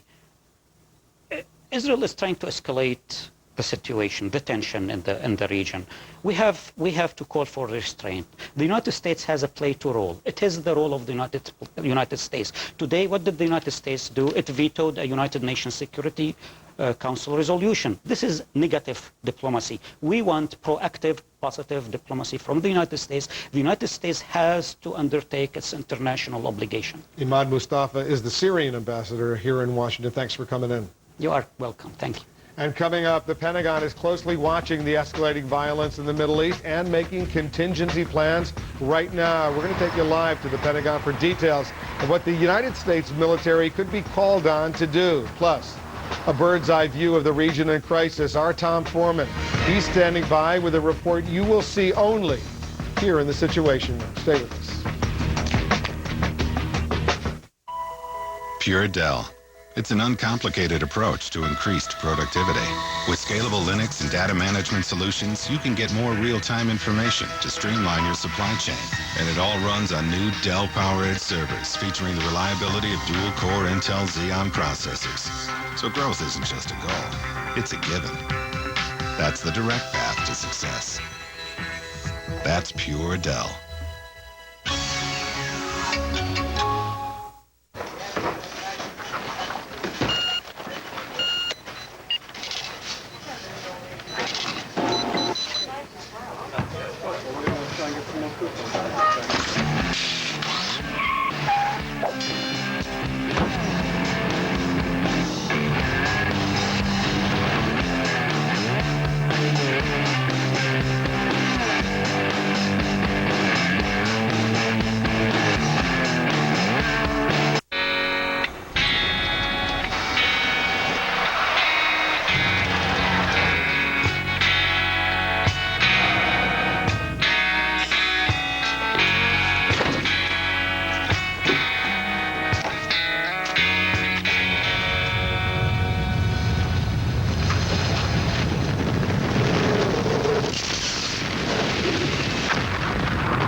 Welcome back to the Situation Room. I'm Will Flitzer in Washington. We're following all the breaking news coming out of the Middle East this hour. Here are the latest developments. Israeli warplanes have bombed Beirut's international airport for the second time. Lebanon's health ministry says at least 47 people have been killed since the fighting started yesterday. And 2 rockets fell on the Israeli port city of Haifa earlier today. No one was injured. Israel is blaming Hezbollah, but that group denies responsibility. Israel's ambassador to the United States is calling the Haifa attack, and I'm quoting now, a major, major escalation. President Bush says Israel has a right to self-defense, but just a short time ago, the Secretary of State Condoleezza Rice warned Israel it's important to act with restraint. Israel says it will not let Hezbollah return to southern Lebanon, yet Hezbollah officials say it's their right to remain on any part of Lebanese soil. CNN's Alessio Vinci is joining us now live from the Lebanese capital of Beirut with more. Alessio? Hello, Wolf.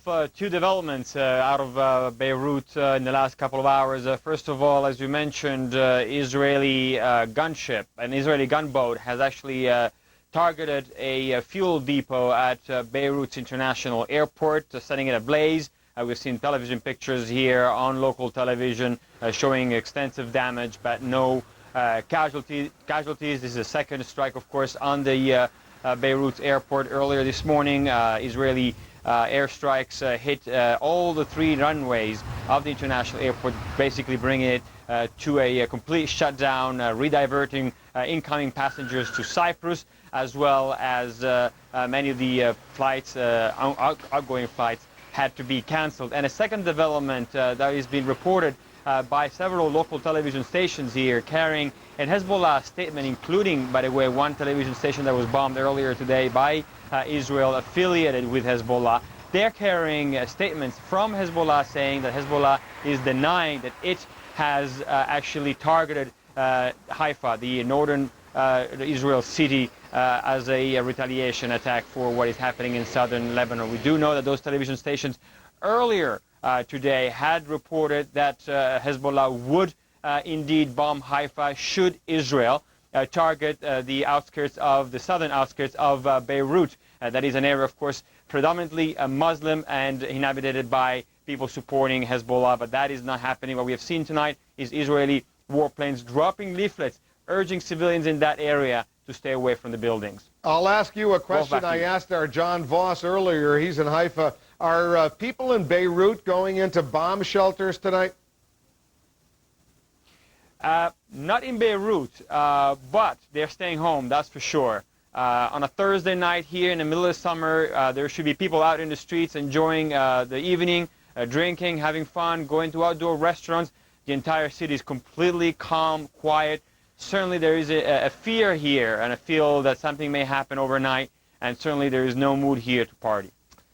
Alessio Vinci in Beirut for us. Thank you very much. Let's get some more now from CNN's Tom Foreman. He's got a closer look at this region in crisis. Tom? Let's look first at what Alessio was talking about a moment ago, the attack on the fuel center at the airport here. We move up into Beirut. That is Lebanon up here that we're going into right now. This is the airport, which, as we know from earlier today, there was a strike on the various the runways out here earlier today. But this is the fuel storage area off to one side here that was hit and that you see burning over and over again.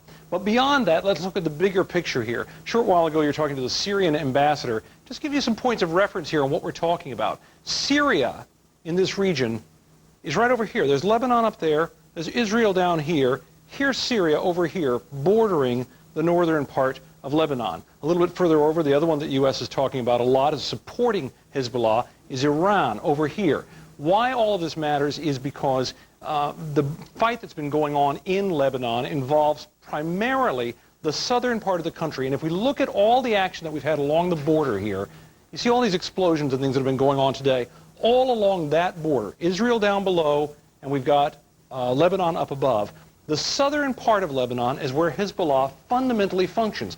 They're part of the real Lebanese government, but they also operate largely autonomously in this region. So Israel has been hammering that region, trying to attack the base of Hezbollah, trying to shut down supplies through the airport, trying to shut down supplies through the port. They set up their own blockade out on the port out there, hoping that they can cut off Hezbollah from supplies. And that's the military strategy of this. And the big question politically, of course, is the support from Syria, the support from Iran. How much can that help Hezbollah as this goes on? Tom Foreman, thanks very much for that good explanation. A region in crisis indeed. And these tensions may not directly involve the United States, yet many Americans in the region may still be in danger. Our Pentagon correspondent standing by with details. Barbara? Wolf, the U.S. military has been watching this situation unfold all day long. They are concerned for a very good reason.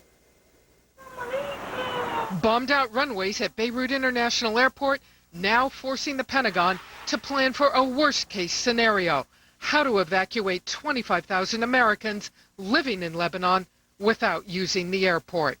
Military officials tell CNN it's just prudent contingency planning, but if an evacuation were ordered, it could involve sending in Marines by helicopters from ships offshore in the Mediterranean. Hours before Hezbollah rockets hit Haifa, Israel's third-largest city, the U.S. Navy had already pulled one of its small ships out of the harbor. Haifa is the southernmost point Hezbollah rockets have ever reached. Hitting a city with a strategic port and oil refineries changed the military equation, Israel says, in its fight against Hezbollah. They have more than 10,000 rockets, medium range and longer range, and Haifa, which is about 50 miles or so. 50 miles in the region is a strategic range. So for the Hezbollah to do that, it's a major escalation. Analysts say it's an indication that a Bush administration nemesis may be behind Hezbollah's increased military capability. Iran, which is one of the manufacturers of these rockets, Hezbollah's primary source for these rockets, has been doing a lot of work over the last 20 years or so to improve the quality of these rockets, their reliability, their accuracy, and their range. So, Wolf, the U.S. military clearly wants to stay out of this fight, but they are very aware of potentially Iran and Syria's involvement in backing Hezbollah. One source even telling us that U.S. intelligence noticed just yesterday a top Iranian military official was in Damascus. Wolf? All right, Barbara, thank you very much. Barbara Starr at the Pentagon. Much more on this story coming up. We're going to tell you what's happening right now in the crisis in the Middle East. Also, how's the turmoil affecting oil prices? Guess what? They're reaching record highs today. But will they push even higher? And what are the political considerations in the conflict? We'll discuss all of that in our strategy session. That's coming up.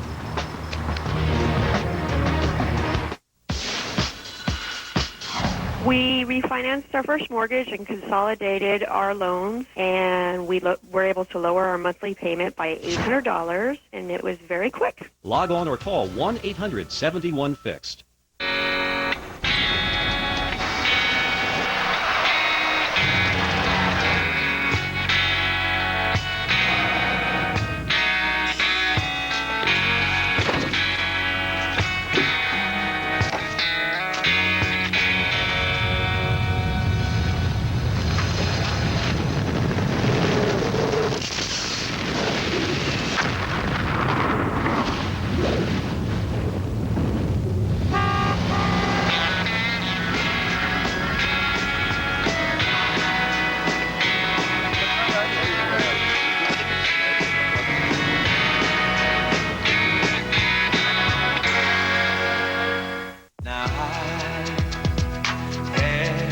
Time of my life, and I owe it all to you. At Sandals, having the time of your life means having everything you've ever dreamed of. But most of all, it's having the time together. Through July, get up to 50% off depending on date of travel. Call 1-800-SANDALS or visit our website. Closed captioning hours on CNN, sponsored in part by Garlic, cholesterol's natural enemy. Cholesterol. My doctor said to watch it. Garlic maintains healthy cholesterol naturally. My doctor's happy. So am I. Eat right, exercise, Garlic. Driving with confidence starts at Firestone Complete Auto Care. Now through July 29th, get $50 off standard brake service, backed by our 1-year nationwide warranty. From the brake pros since 1926. That's confidence. That's Firestone Complete Auto Care. And this just coming into CNN from the president of Iran, Mahmoud Ahmadinejad, saying this according to Iranian state television: if the Zionist regime commits another stupid move and attacks Syria, this will be considered like attacking the whole Islamic world, and this regime will receive a very fierce response. The Iranian president quoted as saying that in a telephone conversation earlier with the Syrian president Bashar al-Assad. The situation clearly heating up. Let's bring in our strategy session right now. Joining us, our CNN political analyst and Democratic strategist James Carville, and CNN political analyst and former Republican Congressman J.C. Watts. James, you worked in Israel. You were helping Ehud Barak get elected prime minister several years ago. As you see this situation unfold, it looks like the region is teetering right now. Well, it's obviously a very serious situation, and most people I talk to today are of the opinion that things have to get worse before they get better. I haven't talked to a person anywhere in the world that doesn't think that it's not going to get worse here in the days coming. Now, maybe the fact that things are so bad, and they're bad in Iraq, they're bad in Afghanistan, maybe it'll force people to sort of focus on this and at least get some breathing room here. But there's not a very pretty situation over there right now, and people are certainly not very optimistic in the short term. You've studied this situation in the Middle East for a long time yourself, J.C. Well, Wolf, there's obviously tension, but I don't think this is necessarily a unique situation when you consider that this tension has been there since the 40s, and every decade we continue to go through this. So obviously I think you have to monitor it. I don't like what the Iranian president is saying. I mean, there is speculation that he's involved in this and kind of fueling the fire with Hezbollah and Hamas, but nevertheless it's something that we've seen for many, many decades, and it's pretty tense right now. And it comes right as the president is getting ready for the G8 summit in St. Petersburg, Russia. That's going to start tomorrow and go through the weekend. It clearly does change the subject from Iran's nuclear program to the possibility of a real war involving Israel and Lebanon and the Palestinians. Yeah, I mean, who knows? I don't think the Russians are all that disappointed with $76 a barrel oil either. Putin's a pretty $77 a barrel oil, if you will. Look, this thing eventually will get resolved. The conflict has been going on for 5,000 years. It won't get resolved, but I mean, hopefully, at a point it'll get so bad that something will happen and somebody will be able to come in and broker some kind of a temporary deal. But you're altering the face of Lebanese politics pretty good right here. You know, and you really are. And what happened is that, you know, Hamas. Remember, the Hezbollah has 2 seats in the Lebanese government. Hamas won the election in Palestine, and so you got to how this works itself out. I don't think anybody knows right now. How does this affect the president's really strong effort to promote democracy in the Middle East? Because Hamas was democratically elected. Hezbollah was democratically elected in Lebanon to the parliament.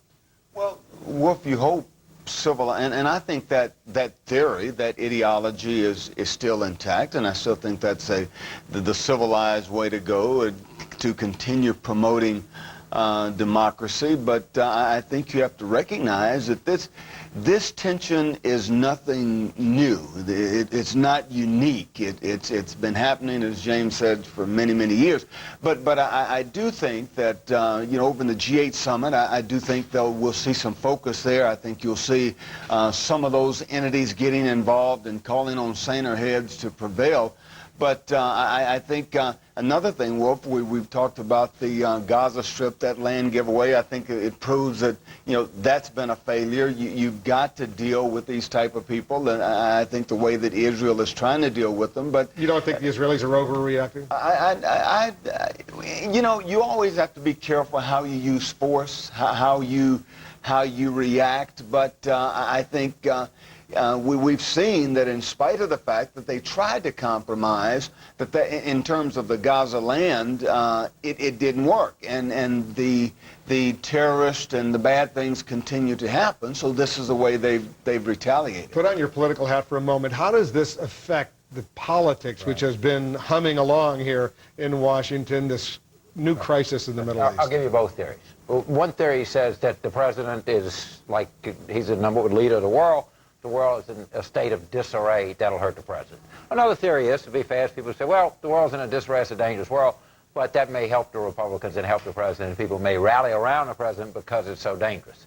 You take your pick, theory 1 or theory 2. What's your pick? It looks like theory 1 is operative now because the world's been in disarray for some time. The president's numbers, the poll numbers are not very good, and neither the Republicans. So I think that people would like to see a little more order in the world, and it's increasing disorder. And I think, my guess is, but to be fair, there are a substantial number of people that say that this order actually can help the president down the road. Well, I would hope that people would understand, and I think those 2 theories are in play, but I would hope that people would understand that this is not unique to this president. President Clinton had to deal with this. President Carter had to deal with it. You know, President Nixon, you know, the presidents have had to deal with this before. So I think it's a good time, if there is such a thing, a good time for it to be happening when we're having the G8 summit, because I think this will be a topic of discussion, and I think you know, hopefully cooler heads will prevail and they can bring some civility to it. 5,000 years might have been a little excessive, but it's been going on for a long time. James Carville, J.C. Watts. Let's hope it ends very soon. That would be good. Yes, sir. Thanks very much. The escalating tensions in the Middle East are helping to drive oil prices to record highs right now. For more on the surging prices and the potential fallout right here in the United States and around the world, let's bring in CNN's Mary Snow. She's joining us from New York. Mary? Well, if that potential fallout is an economic one, oil prices are reaching $77 a barrel on concerns that an already tight supply will get tighter. As fighting escalated in Lebanon and Israel, it triggered new worries in the oil markets. A major concern? Traders say it's the fear that this conflict will incite Iran and choke off the 25% of the world's supply of oil that travels through the Strait of Hormuz. I think you're going to see a $100 price for a barrel of oil at some point, and that will translate into a $4 a gallon for gasoline. Some say it won't take long for the ripple effects of the Mideast conflicts to be felt at gas pumps. It's going to be rapid, and it's going to be sustained over $3 for, I think, probably the rest of the summer now. Not even halfway into the summer, gas prices are almost as high as they were right after Hurricane Katrina hit last year. The most recent Lundberg survey shows $3 a gallon for gas is the average nationwide, with places like Honolulu at $3.27. Many say those high prices are linked to consumer demand that has defied expectations. I really had expected that at $3 and $3.25 that we would see marked changes in the way consumers drive. But so far, that has not been borne out statistically at all. Veteran energy traders like Eric Bolling keep close tabs on hotspots around the globe. Tensions in places like Iran and Nigeria are keeping oil prices high. But Bolling says unless people start conserving, the prices simply won't go down.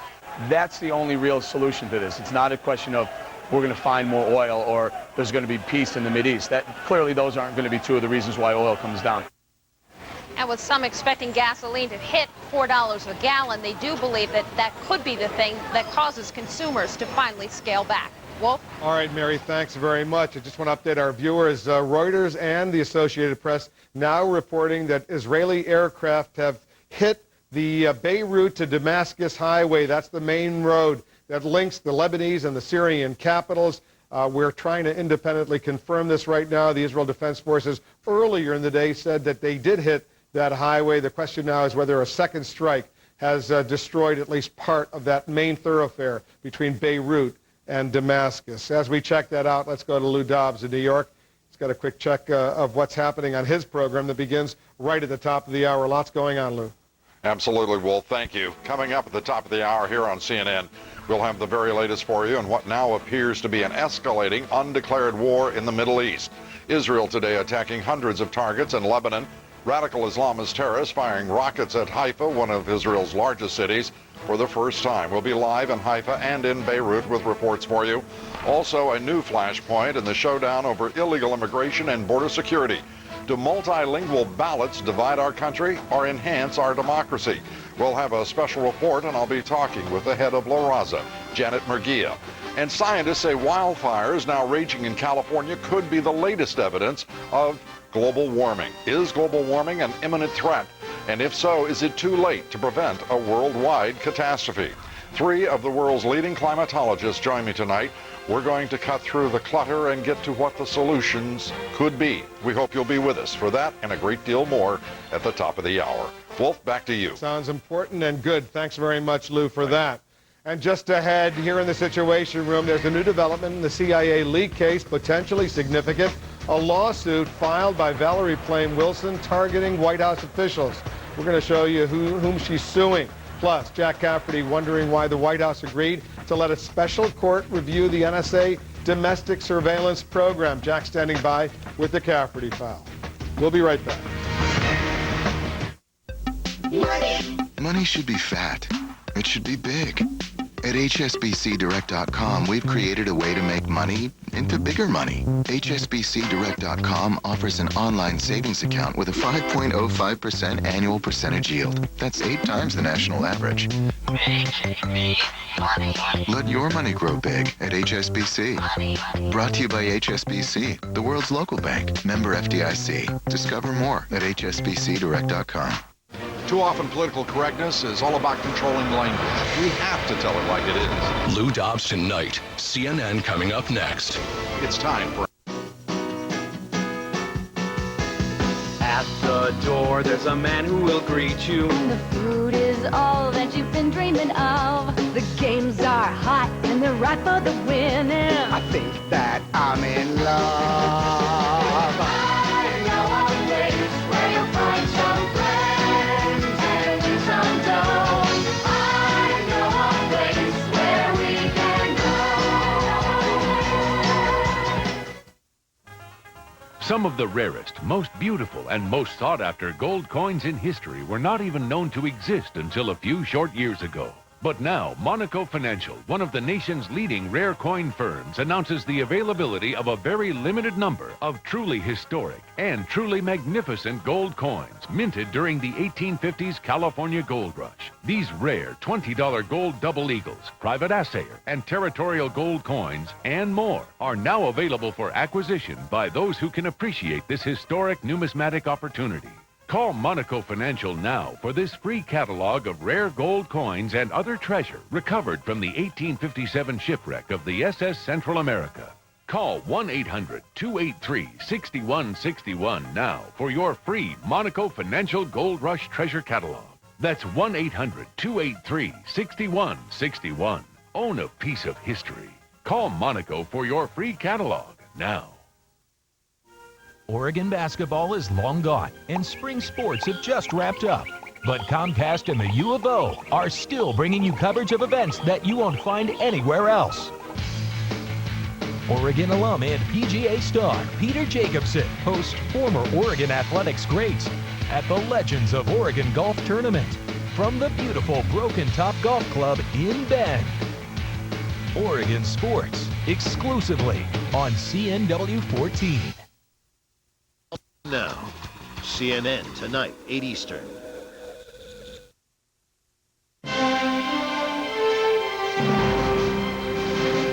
Check in with CNN's Frederica Whitfield. There's a developing story out west. What's going on, Fred? Well, those fires in Southern California get more frightening now, entering the 4th day of burning. Immediate mandatory evacuation orders are being put in place for people living north of Highway 62 between Palo Verde and the Riverside County line. Hundreds of homes in northern and western Morongo Valley are being threatened. Now, we already know that some 1,300 firefighters have been battling in nearby Sawtooth Complex fire, which is in Yucca Valley. Already, that blaze has burned 40,000 acres, destroyed 42 homes and 55 other structures. It's very serious out there, Wolf. All right, we'll continue to watch that story, Fred. Thanks very much. We're also watching the situation in the Middle East, the crisis that's escalating. There's been some important developments that we've been watching. We'll get back to that story in a moment, but first there's a surprising new development in the CIA leak case. The woman at the center, former CIA operative Valerie Plame, is suing White House officials, including the vice president. CNN's Brian Todd has the story. Brian? Wolf filed just this afternoon in U.S. District Court here in Washington. This lawsuit raises the stakes in the CIA leak story. The plaintiffs, former CIA officer Valerie Plame Wilson and her husband, former U.S. Ambassador Joe Wilson, accuse Vice President Dick Cheney, Cheney's former top aide Louis Scooter Libby, Deputy White House Chief of Staff Karl Rove, and 10 so-called John Does in the government of conspiring to destroy their careers. The suit seeks compensatory and punitive damages, but no amount is given. At one point in the document, they claim that Cheney, Rove, Libby, and the John Does, quote, reached an agreement to discredit, punish, and seek revenge against the plaintiffs that included disclosing Valerie Plame's then classified identity to the media. On the injuries, the Wilsons say they suffered invasions of privacy. They fear for their safety and the safety of their children.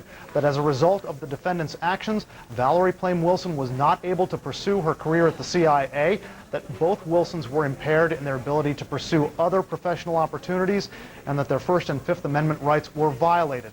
Now, contacted by CNN, Vice President Cheney's spokeswoman Leanne McBride gave this statement, quote, it appears that the lawsuit relates to a matter already before the courts.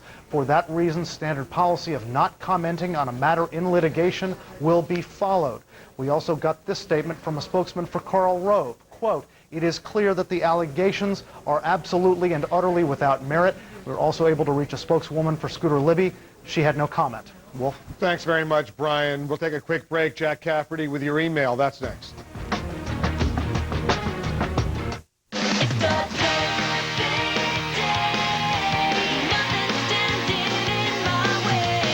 Beach's ultra-inclusive family resorts, everything you dream about magically comes true. Gliding and sliding and splashing with glee. Diving and dining, it's all included, you see. Even Elmo and friends from Sesame Street. Beaches makes every day in paradise perfect. This July, get up to 50% off depending on date of travel. Call 1-800-BEACHES. Hello, I'm a Mac. And I'm a PC. Action!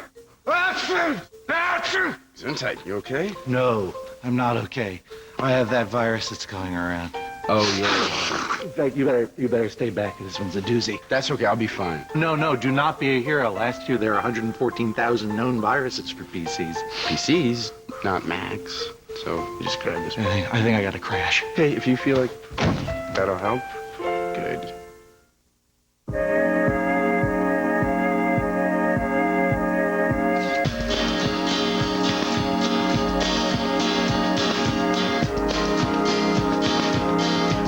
LG TV fridge with Weather Plus, with a 15-inch TV and info screen for family photos and up-to-date weather.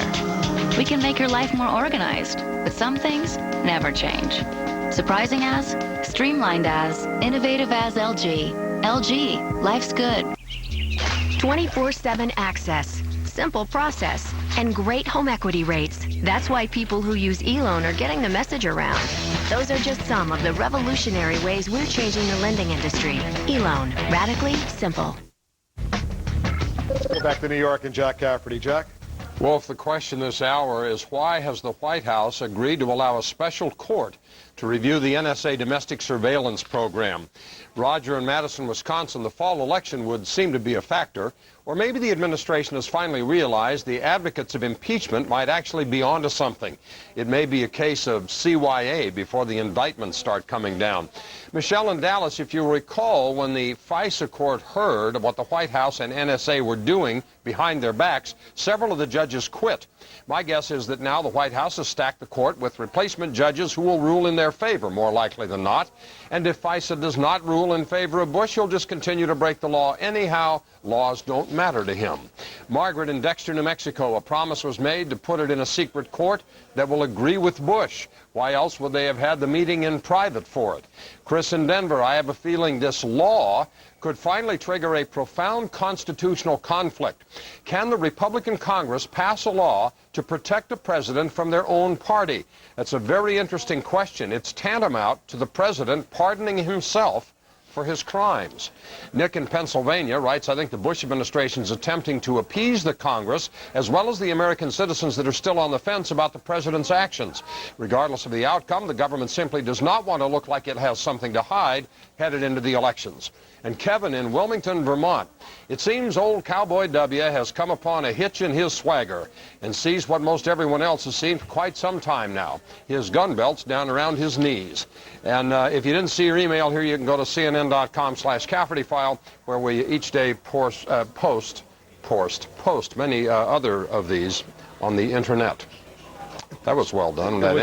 It's a good read for all of our viewers. Jack, see you back here in 1 hour. We're here in the Situation Room weekday afternoons, 4 to 6 p.m. Eastern, back for an hour at 7 p.m. Eastern. In the meantime, let's go to New York. Lou Dobbs Tonight starts right now. Lou? Thank you, Wolf. Tonight, Israel bombards Lebanon from the land, the sea, and the air.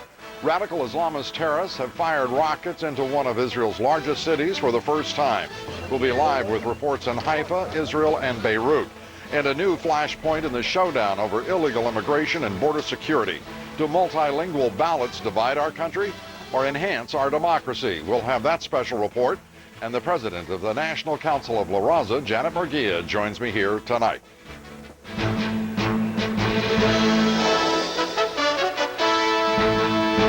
This is Lou Dobbs Tonight. News, debate, and opinion for Thursday, July 13th. Live in New York, Lou Dobbs. Good evening, everybody. Israeli troops and radical Islamist terrorists tonight are fighting an escalating, undeclared war that could spread across the Middle East. Israeli aircraft and ships today bombarded hundreds of targets in Lebanon, including Beirut International Airport and the main Beirut-Damascus highway. Radical Islamist terrorists fired dozens of rockets at northern Israel. 2 of those rockets hit Israel's third largest city, Haifa. Alessio Venci reports from Beirut tonight on the impact of the round-the-clock Israeli bombardment of Lebanon. John Voss reports from Haifa, where residents are preparing for the possibility of more rocket attacks.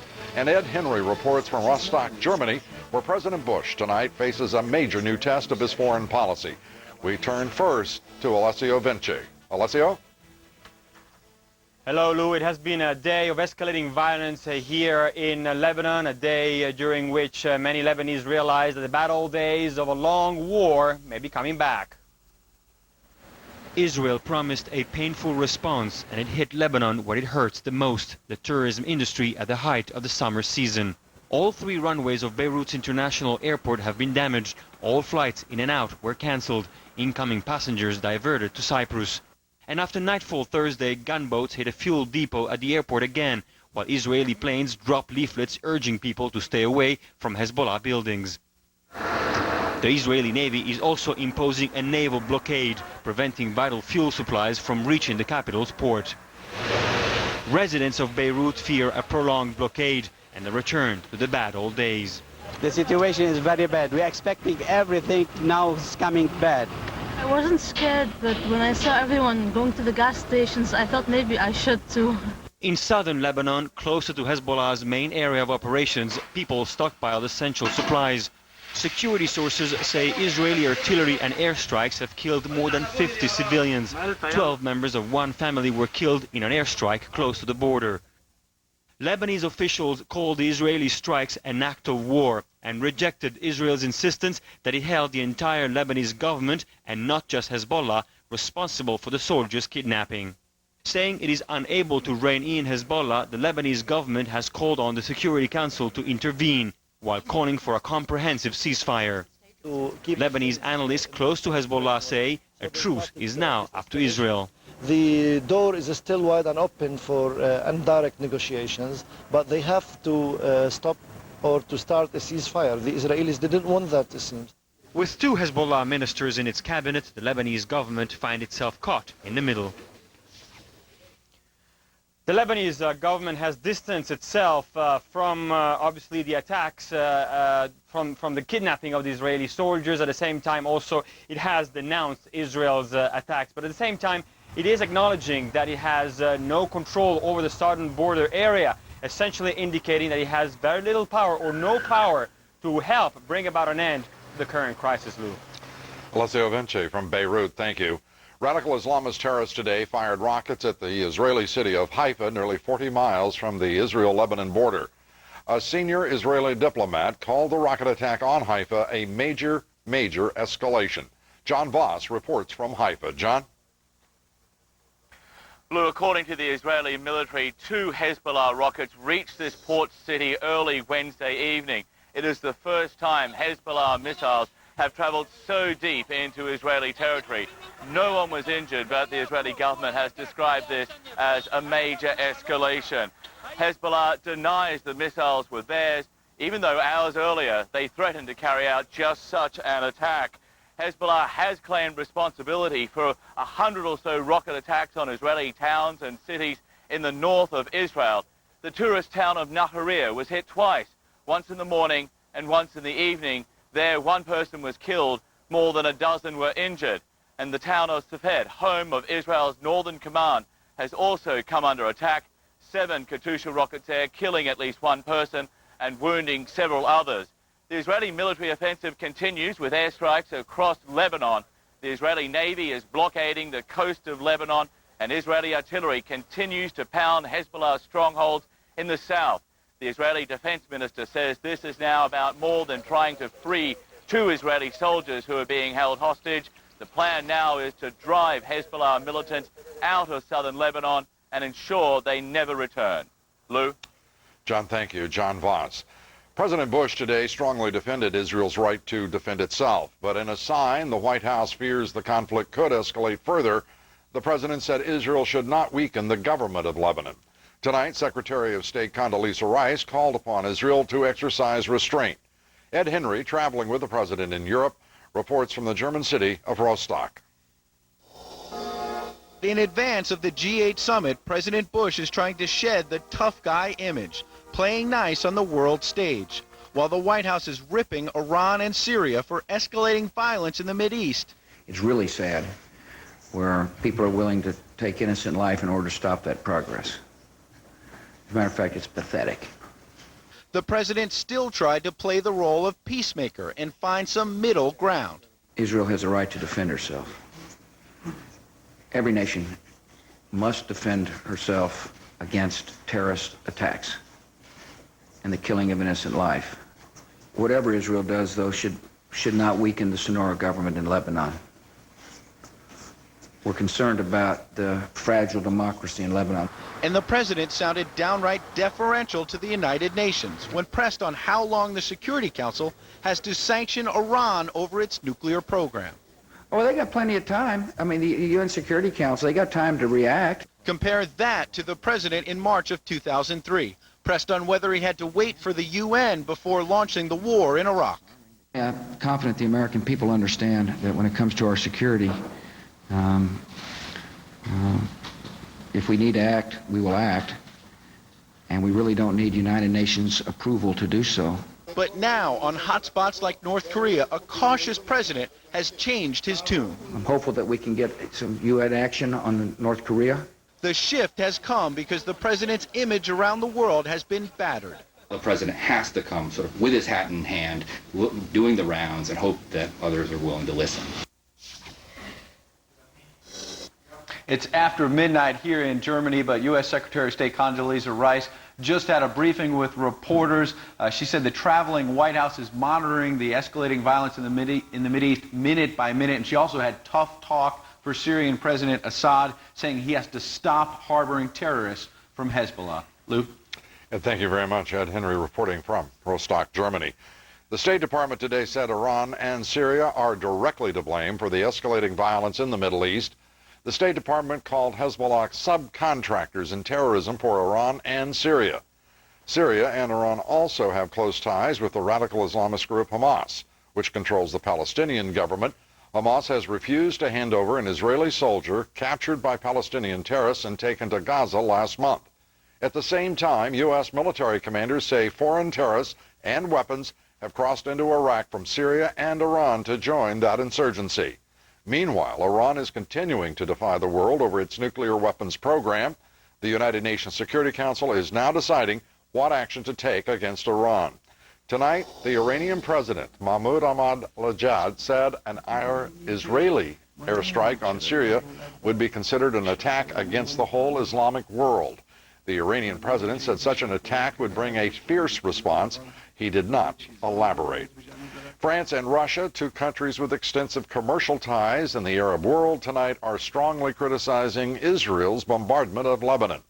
Russia called Israel's strikes, quote, disproportionate. France said there is a risk of a wider war in the Middle East. Both countries, of course, strong opponents of U.S. efforts to remove Saddam Hussein from power in Iraq. The violence in the Middle East today leading to a sharp increase in the price of crude oil. Crude oil prices rose by nearly $2 a barrel in New York, closing at a record high, $76.70 a barrel. And of course, the principal reason for that gain, fears the Middle East conflict could widen. Still ahead, a new front in the showdown over our illegal immigration and border security crisis. Members of Congress facing off over multilingual ballots. We'll have that special report. And fears tonight that two big wildfires in California could merge into one giant fire. Tens of thousands of acres have already been burned. Thousands of people evacuated. We'll have a live report for you. And how imminent is the threat of global warming? And is there anything we can do immediately to stop it? Three of the world's leading climate scientists join us here tonight to discuss those issues and more. Stay with us. I'm Paul McWaney, and this is my story. I've been playing the bass since I was 16 years old, and I noticed when I'd be practicing and playing rehearsals, I'd start to stiffen up, and I was like, what is this? I ended up going to the doctor, and turns out that I have arthritis. My friend from softball told me about Aleve, and I tried it out, and it works great. It loosens it up, takes the pain away, and enables me to play. Aleve helps me play, but it doesn't make me a better player. Tell me, energy companies, tell me what's behind the price of gas. Tell me why world demand for crude oil determines what I pay at the pump. Tell me, how will I be able to drive my kids to school? To school. To work. To work. Tell me. Tell me where my energy will come from. Tell me the truth. Tell me the truth. Tell me how you're investing in this country. Researching alternative fuels. Tell me what you're doing. And what I can do. Tell me more about the future of energy.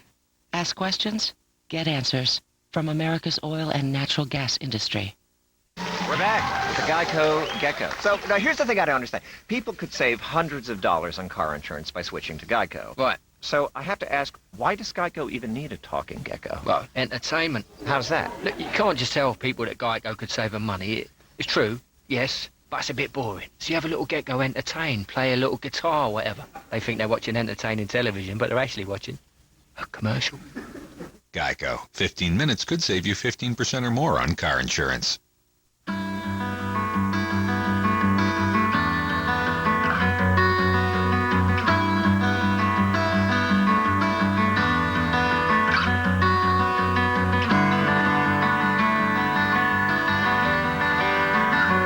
LL Bean gear. If it lives up to our test, you can be sure it will live up to yours. For a free catalog of everything you need for fall, call us or shop now at llbean.com. 10 years after TWA Flight 800 exploded, what are airline passengers not being told? A special 2-hour investigation. Why are passengers still at risk? CNN presents No Survivors. Saturday and Sunday night, 7 Eastern. Tonight, state and local governments all across the country are intensifying their fight against illegal immigration, while Washington debates measures that could discourage minority assimilation in this country. Lisa Sylvester reports from Washington tonight, where the House of Representatives today voted to continue forcing communities to offer multi-language ballots to voters. And Kitty Pilgrim reports on local governments readying tough new crackdowns on businesses that hire illegal aliens. We begin with Lisa Sylvester in Washington. Lisa. Lou, by a vote of 390 to 33, the House of Representatives voted to extend the 1965 Voting Rights Act. But first, lawmakers had to tackle 4 controversial amendments. One would eliminate a requirement that ballots and voting information be provided in foreign languages. When we come from various ethnic groups and races, what unites us? It's our language, the English language. Supporters say multilingual ballots take away the incentive to learn English. Opponents argue they make it easier for the poor and uneducated to vote. That's what language assistance is all about. It is about inclusion, not exclusion. Under the current law, a jurisdiction must provide a translated ballot if English is not the primary language of more than 5% of the voting age citizens.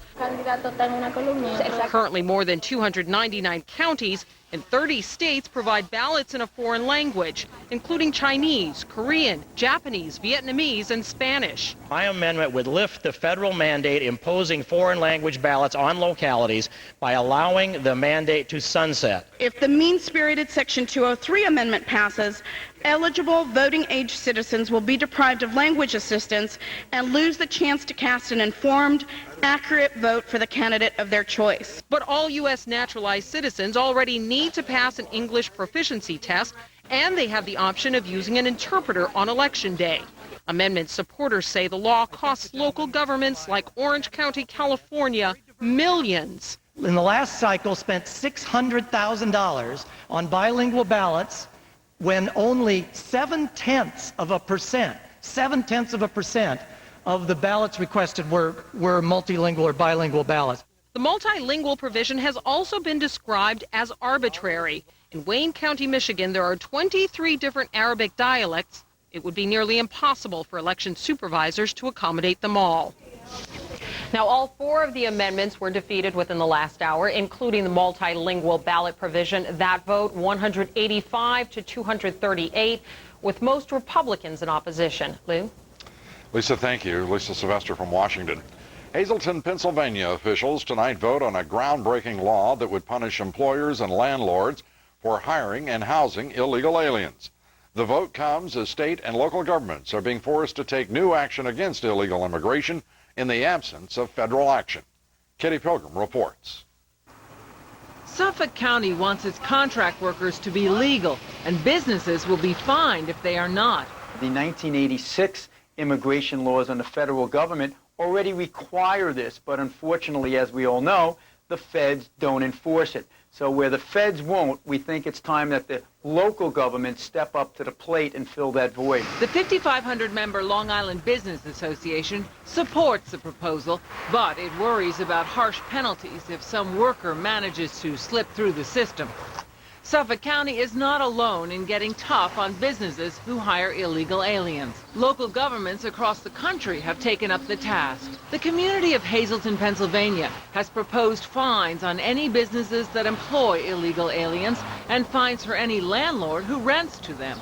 Last week, the mayor of Avon Park, Florida, proposed a similar ordinance inspired by Hazleton's approach. A Pennsylvania Superior Court judge wrote a letter to Homeland Security Director Michael Chertoff asking for a U.S. Immigration and Customs Enforcement office in Hazleton. The nearest ICE office is in Philadelphia, more than 100 miles away. He wrote, "The safety and security of residents of Hazleton, Pottsville, and other northeastern Pennsylvania communities are being compromised by a lack of enforcement by ICE." He goes on to say, county judges have been told to release illegals suspected of crime back into the community, and that ICE officers will not come to northeastern Pennsylvania for those suspects. When shown the letter by CNN, Immigration and Customs Enforcement responded by saying ICE agents in Pennsylvania work day and night to assist law enforcement in the Hazleton area and other communities throughout the state. Since that letter was written 3 weeks ago, ICE has been in Hazleton on several occasions for illegal immigration sweeps with the local law enforcement. And Hazleton City Council members meet tonight for the final reading of this proposed law to crack down on illegal immigration. It is expected to pass without any difficulty, Lou. And this is a trend moving throughout the nation. More than half the states now have put forward and passed legislation. And everyone you talk to says we need to do this on the local level now because no one else is stepping up. It's unbelievable that the federal government, which has obviously the responsibility and as well as the power, is simply refusing to enforce immigration law. Kitty, thank you. Kitty Pilgrim. That brings us to our poll tonight. The question, which benefit do you believe illegal aliens should be eligible for? In-state tuition rates, free health care, Social Security, food stamps, all of the above, none of the above? Cast your vote at LouDobbs.com. We'll have the results for you later in the broadcast. Tonight, law enforcement officials on the Texas border with Mexico are investigating an alarming shooting that took place last night. Mexican gunmen last night fired as many as 300 rounds from automatic weapons across the Rio Grande near Harlingen, Texas. Gunmen fired at sheriff's deputies and Border Patrol agents. No one, luckily, was injured. But there is concern tonight that the gunman may have crossed into the United States. Coming up next, tens of thousands of acres scorched by raging wildfires and tens of thousands more at risk. We'll have a live report next. And then, are the wildfires the latest evidence of global warming? At least one study says they are. I'll talk with three of the world's leading climate scientists. Coming up, we'll be discussing climate change and what, if anything, can be done to stop it. And sectarian violence exploding in Iraq. Is the country descending into full-scale civil war? We'll have that report, a great deal more still ahead. Stay with us.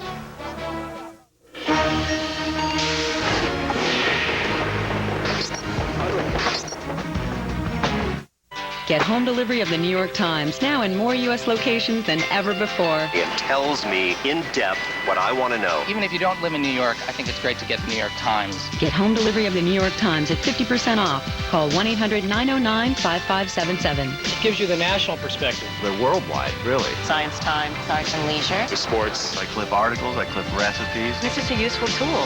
Make your day richer with the New York Times. Get home delivery at 50% off, as low as $2.50 a week.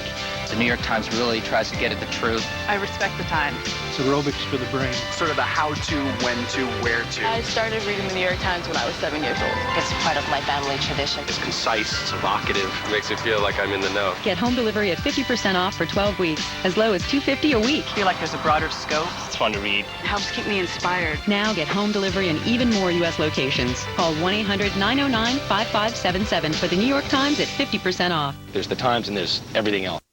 This weekend, cook right, eat right, and prevent cancer. A new look at how food might keep cancer at bay. Fit Nation, CNN Saturday and Sunday mornings, 8:30 Eastern. Fit Nation is sponsored by AstraZeneca. Tonight on 360, walls of flame, miles of smoke, fighting dozens of major wildfires now burning in the west. 360 tonight, 10 p.m. Eastern. Do you have difficulty falling asleep and staying asleep at night? Are you 65 years of age or older? A clinical research study is being conducted for an investigational medication for the treatment of insomnia. Qualified participants will receive study-related medication, study-related medical care, and may receive compensation for time and travel. If you are 65 years of age or older and are interested in learning more about this insomnia research study, please call 503-276-6224. Check out the new hit movies you can order on demand, and look what you can order right now.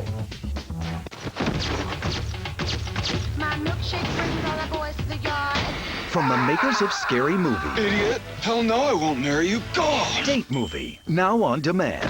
Make some noise for America! Dave Chappelle is throwing a party, and you're invited. Demolition. Dave Chappelle's Block Party, now on demand. Hit movies without the trip to the video store. On demand with Comcast Digital Cable. Paul is on now. CNN tonight, 8 Eastern. Wildfires are raging tonight across tens of thousands of acres in Southern California.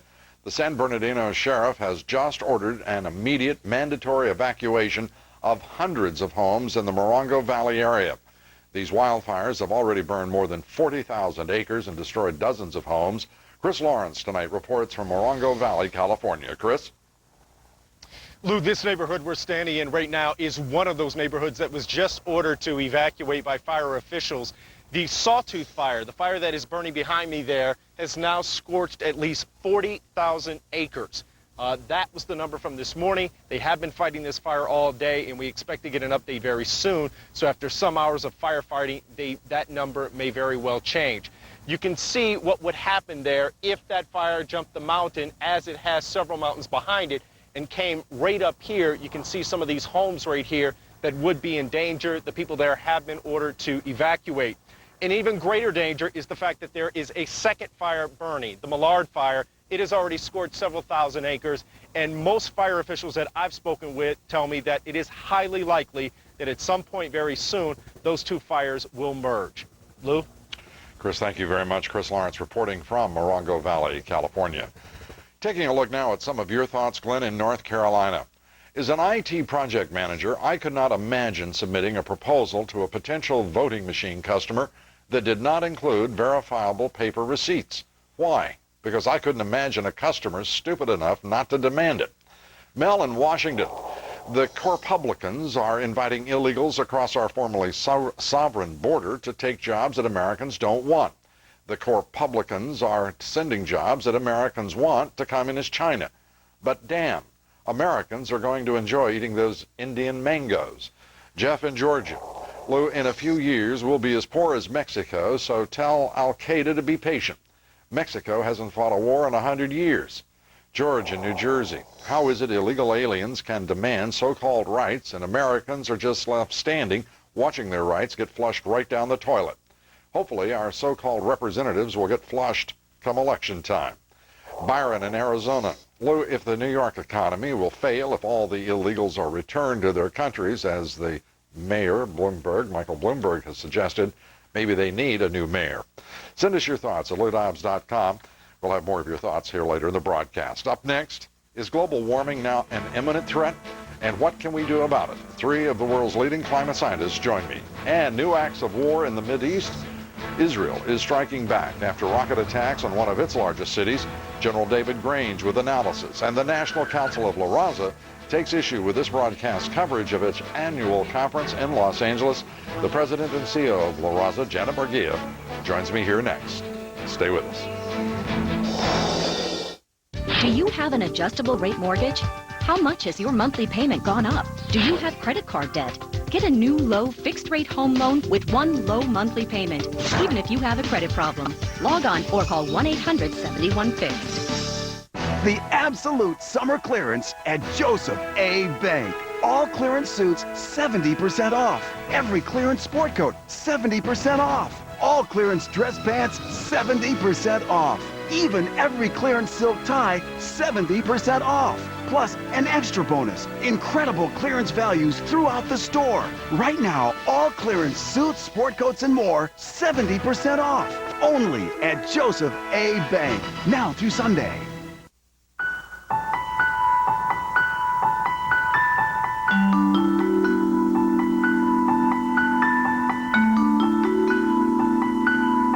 Because financial solutions have no borders or boundaries, UBS operates in only 2 locations. Everywhere. And right next to you. You and us. UBS. On Headline News Prime, we don't fake passion. Can't we celebrate honest questioning? Or hide our personality. You are in contempt. Glenn Beck, Nancy Grace, passion, personality, and a point of view. Headline News Prime tonight.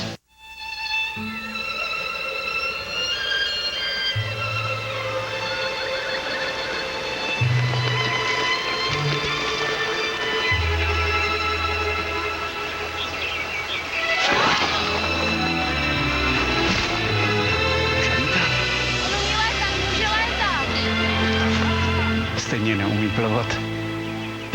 You're Risks are always evolving. Shouldn't your insurance stay in sync? Travelers. In just a moment, we'll be talking with Janet Murguia, the head of La Raza, about her fight for illegal alien rights. But first, these headlines. Former CIA operative Valerie Plame is suing Vice President Dick Cheney, Presidential Advisor Karl Rove, and others for their role in revealing her classified CIA status.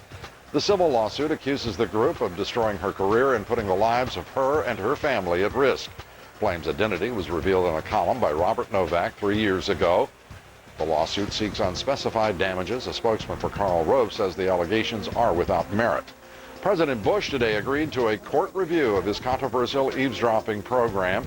The Foreign Intelligence Surveillance Court will now examine the NSA program's constitutionality.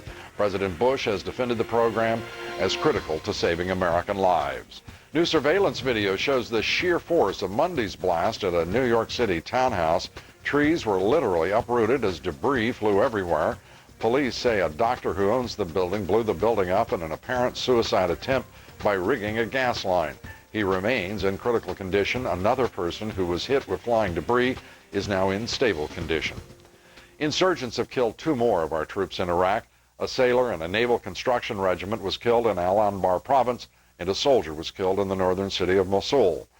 2,545 of our troops have now been killed in Iraq. 18,874 of our troops have been wounded. 8,628 seriously wounded. Democratic senators today blasted the Bush administration's conduct of the war in Iraq. Democratic members of the Senate Foreign Relations Committee said Iraq is facing a full-scale civil war. The senators' comments come one day after the U.S. commanding general in Iraq said our troops could be called back to patrol the streets of Baghdad. Jamie McIntyre reports from the Pentagon. In a week in which more than 180 Iraqis have died in sectarian attacks, at least 100 killed in Baghdad alone, the U.S. ambassador to Iraq was on Capitol Hill, arguing that the rising violence between Sunni and Shia factions is not the start of a civil war. Is it a low-grade civil war? Well, I'm just saying that whether it's going to become a civil war, whatever the term of full-blown or not, will be something that we judge later on with regard to what happens subsequently. I think a mistake to judge it that this is the beginning of an overall civil war. Let's not quibble over the descriptive term. Right. Let's agree the violence is up. There's increased sectarian violence. It is. What are our troops? The heart of the question is, if you would agree it can't be resolved militarily. Well, I agree. I say the following, Senator Kerry, which is that in order to deal with this problem, you need both political steps and security steps. In a speech this week in Washington, Ambassador Khalilzad said the violence between Shia and Sunni Iraqis has now surpassed the insurgency as the biggest threat to Iraq's future. Now he's telling Congress time is running out. I believe, Senator, that this government has about 6 months or so to bring this sectarian violence under control. And if it doesn't, then I think we would have a serious situation. Violence is rising despite the dispatch of 50,000 Iraqi troops in Baghdad, forcing U.S. Commander General George Casey to consider bringing more American troops back into the capital city. Critics, including some senators just back from Iraq, say the current strategy is simply not working. I still don't see a clear strategy for victory in Iraq. I do see a strategy for preventing things from outright defeat, but I didn't come away with a clear strategy for victory. Meanwhile, the much-anticipated announcement on U.S. troop cuts is still on hold, something Ambassador Khalilzad today described as simply an intent, a goal. And he insisted that General George Casey has not drawn up a firm timetable for the withdrawal of U.S. troops because of the uncertainty of the months ahead. Lou? Jamie, thank you. Jamie McIntyre reporting from the Pentagon. Israel tonight faces a radical Islamist enemy that appears to be as determined as the insurgents in Iraq. Hezbollah has been fighting Israeli troops and bombarding Israeli cities and towns for more than 2 decades. Hezbollah is also blamed for the bombing of the U.S. Marine barracks in Beirut in 1983, which killed 241 of our troops. Joining me now is General David Grange. General, to see the Israeli forces moving back into southern Lebanon, your reaction? The reaction, Lou, is that when they pulled back, south and gave that area back to Lebanon, and the Hezbollah then built up into it, and now they're conducting these attacks. The idea here, the strategic idea, is to establish a buffer zone at least so the rocket attacks cannot hit critical cities inside of Israel. You were operating when you were in the United States Army and leading troops in Lebanon. You fought against Hezbollah. What are the odds that Israel will be effective in seeking out Hezbollah and destroying them? Well, the chase for Hezbollah terrorists, the militant arm of Hezbollah, they're going to have some local success. There's no doubt about it. They will not destroy the militant Hezbollah arm regionally because it covers too much area outside of Lebanon, Israel, etc. But you know, the 80s, the word Hezbollah was like the word Al-Qaeda today, and they're a growing threat. They've had many years to get more powerful. And we should talk about them a lot more than we do. We never mention the Hezbollah. Well, Israel is focusing renewed attention on them. The idea that President Bush, the White House, have made it very clear that this government holds Iran and Syria responsible for Hezbollah as their principal supporters. This war on the part of Israel is being carried out against Lebanon. Do you think that we should do more in terms of Syria in particular and Iran? Absolutely. I mean, you're not going to win at the tactical level. You have to hit the strategic resourcing of these terrorist groups. And of course, that is Iran and that is Syria. Now, you don't want to start another war, hopefully, but I would imagine that we'll see more covert action and more interdiction operations against the resourcing and movement in support of Hezbollah and Hamas. Turning to Iraq, General, General Casey saying that the American troops may be moving back to patrol the streets of Baghdad. Your thoughts?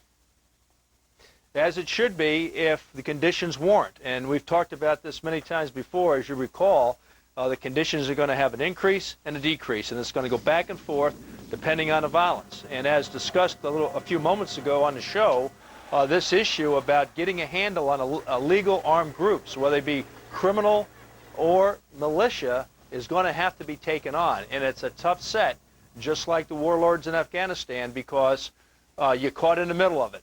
But they have to be curtailed or there will be a civil war. General David Grange, thank you. Still ahead, the National Council of La Raza is taking issue with some of our reporting on this broadcast, particularly our coverage of their national conference. I'll be discussing that with La Raza's president, Janet Murguia. And is global warming imminent? Is the threat real? Some experts say the wildfires raging in California could be a sign of climate change and a result of global warming. Three of the world's leading climate scientists join us here to discuss those issues next. Stay with us. People love their hover-round power chairs. You made me love you.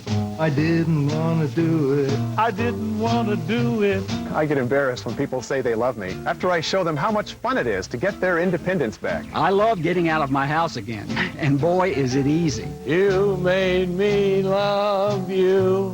Hi, I'm Tom Cruise, inventor of the Hover-Round. I can't sing, but I can guarantee you'll love what you can do in your Hover-Round. I'm amazed at the people who say they love us just because we got them their Hover-Round at little or no cost. I love Hover-Round because it did not cost me 1 penny. Hover-Round is like riding around in an easy chair with wheels.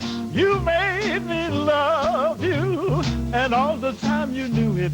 People just love the round design. We say it's round for a reason, so you can turn and get through the narrowest door or hallway. I love how easy it is to maneuver. To find out more, call this number to get your free Hover-Round information kit. You'll also love Hover-Round's exclusive pressure release system with lumbar support, 4-inch thick foam, and comfort ride inner springs. It's time you fell in love with a Hover-Round and learned how to be independent again. Call this number to get your free Hover-Round information kit, which includes a free video and a free test drive certificate. A Hover-Round mobility specialist will also do a personal evaluation to find the perfect model for you. Call today and you'll also get this special comparison guide that tells you how to choose the power chair that's right for you. There's no obligation. Call now to learn how you may get your Hover-Round for little or no cost. You Call 1-800-377-9449 today to get your free Hover-Round Information Kit. That's 1-800-377-9449.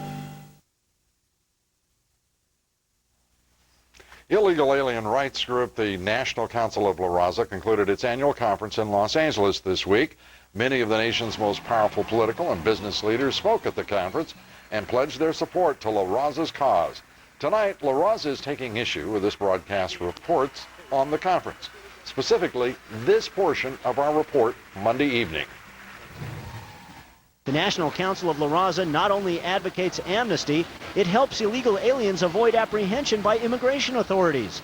Its website promotes a link to a 3-page National Immigration Law Center paper titled Immigration Enforcement, Know Your Rights at Home and at Work.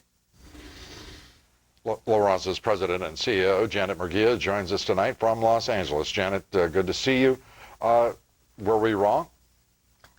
I think it's just the characterization, Lou, but I appreciate being on the show here to talk to you about it. I think the way you're characterizing so much of what happens through our organization and at the conference, the fact that you say we're promoting amnesty, for instance, when we know what we're talking about when it comes to immigration reform is really not amnesty. It's about a comprehensive solution to this broken system that we have that would actually make people walk through certain very onerous steps to earn legalization. And I guess the way that you say we promote illegal immigration or illegal aliens, and I just want to make sure you understand that we want to make sure we're promoting a sensible, rational solution to immigration reform. And of course, at our conference, we covered other issues besides immigration. It is the issue of the day, and we wanted to focus on it. But as an organization, we work to promote opportunities for Hispanics in this country and to really help them, be more successful and to help them achieve the American dream. So I just wanted to make it clear that in that particular link in the reference, we feel it's important for people to be informed of their rights when in this country.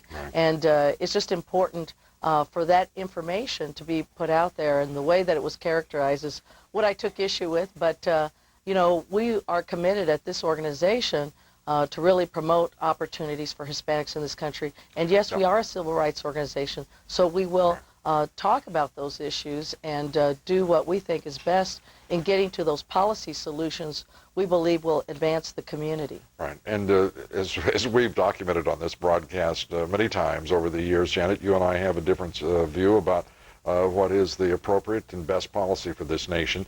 But I really do want to, if you did not find error, but take exception to the characterization, let me ask you this, as a civil rights organization, when you link to the Immigration Law Center, and they advise, quote, if you hear, speaking to an illegal alien in this, if you hear that immigration has been asking questions about you at your job, it is possible that officers may show up at your house. If this is the case, try to find a way not to be at your home for a couple of days.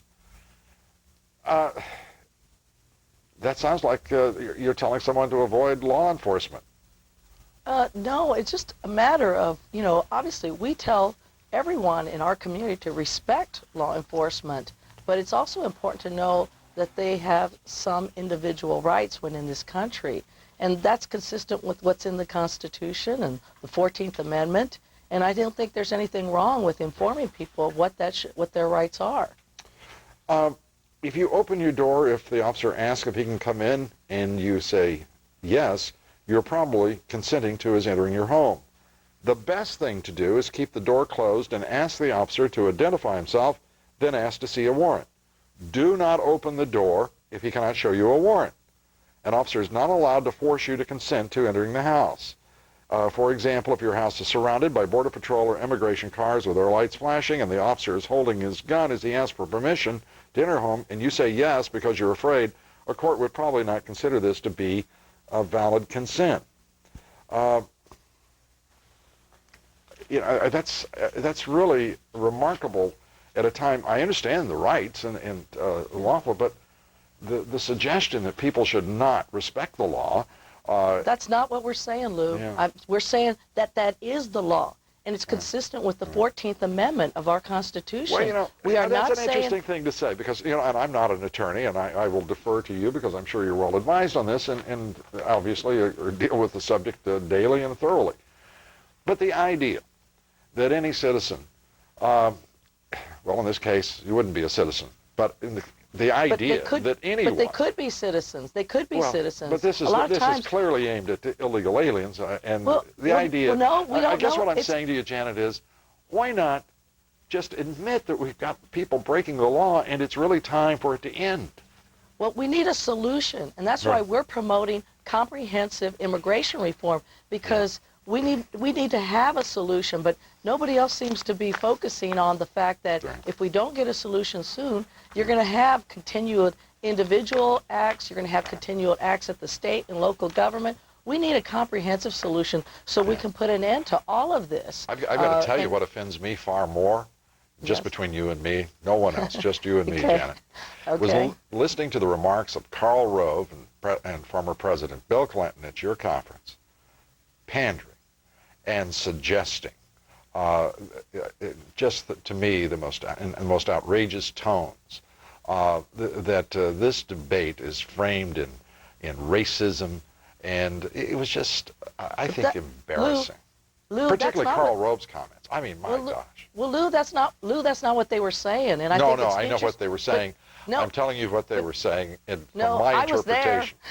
Lou, I was there by videotape, the magic of television. Well, but I was there, and I'm telling you, it's interesting to note, if nothing else, that you have President Clinton and Karl Rove coming together in agreement on a solution that must be comprehensive for this immigration reform system Janet, to be fixed. There's something about combining Karl Rove and Bill Clinton that makes me awful nervous.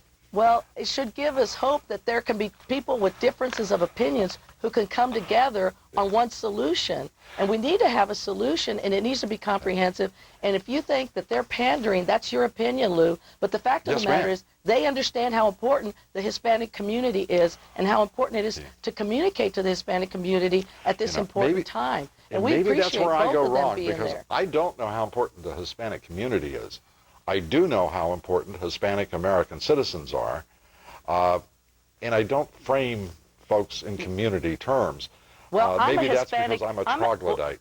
Well, Lou, I'm a Hispanic American citizen. I certainly can speak for myself, and I appreciated the fact that they were both there and that they were communicating to the Hispanic community, to Hispanic American citizens, and to the country that this is an important issue, and we need to have a comprehensive solution to it. And if Karl Rove and President Clinton can agree, and if Governor Schwarzenegger and Mayor Villaraigosa can agree, all those, Governor Richardson, all agreed that we needed a comprehensive solution to this problem. Then the rest of us don't need to have an opinion. We've got those luminaries coming together with their great minds. It's an example, Lou, of how there is a growing coalition, that bipartisan, that can come together on this. Well, it's sure an example of 5 folks in front of your group saying what you wanted to hear. I'll say that much, Janet. It's good. They're not the only 5 folks who believe this, Lou. Those are just the 5 we mentioned. Yeah, but you know that there is a broad, growing coalition that understands we need a comprehensive solution. You know, I'm going to give you the last word, Janet. I like you.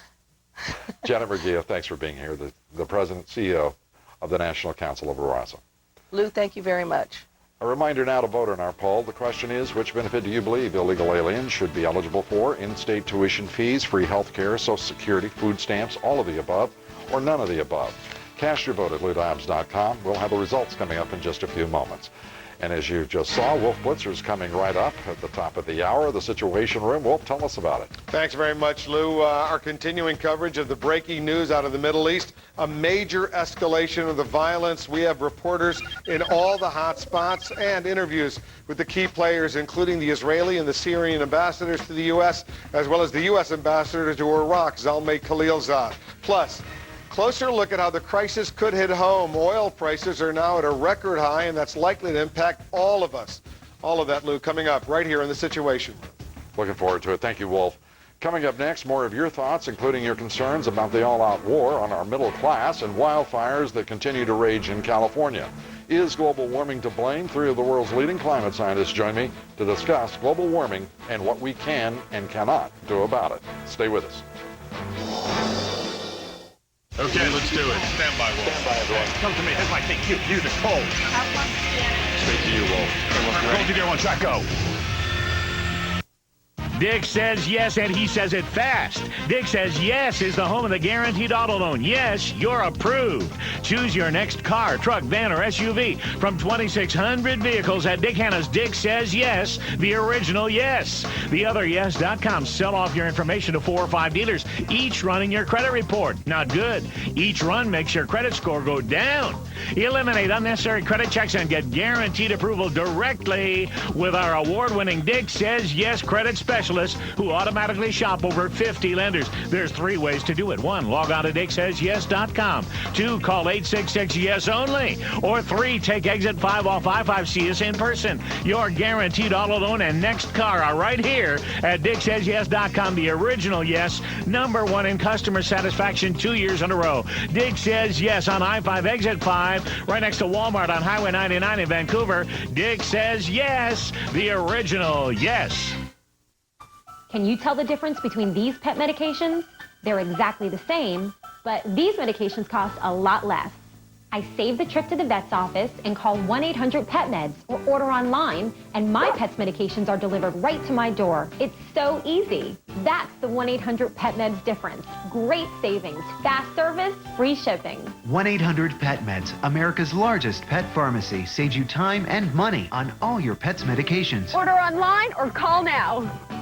What happens when you move Comcast high-speed internet into your house? Well, pretty much everything. Because with Comcast, you get speeds up to 7 times faster than DSL, with free protection from McAfee Security, so you can shop and pay bills quickly and securely. Play games online, stream content, listen to your own commercial-free radio station. Plug into a better network with Comcast high-speed internet. Just $33 a month for up to 12 months. Comcast, the power of one. Bombs and missiles fly between Israel and Lebanon. The latest on Larry King, 9 Eastern. The wildfires raging in Southern California tonight could be the latest evidence of global warming, according to research scientists at the University of Arizona in Tucson. The report published this month found a, quote, dramatic and sudden increase in wildfire activity in the mid-90s and 80s. One of the scientists said it is the first indicators of the impact of climate change in this country. Joining me now to discuss what can be done to mitigate the impact of climate change, 3 of the world's leading climate scientists, Michael Mann, director of the Earth System Science Center at Penn State University, Gavin Smith of the NASA Goddard Institute for Space Studies at Columbia University, and Alan Rovach, climate scientist professor at Rutgers University, and we thank you all for being here. Let me turn first this idea of a consensus on global warming. Is there one or is there not? Well, there's clear agreement among the leading scientists in this field that humans are having an influence on the climate. There are several different lines of evidence that are independent. Just the basic physics of how the atmosphere and the climate system works tell us that increasing greenhouse gas concentrations should warm the surface.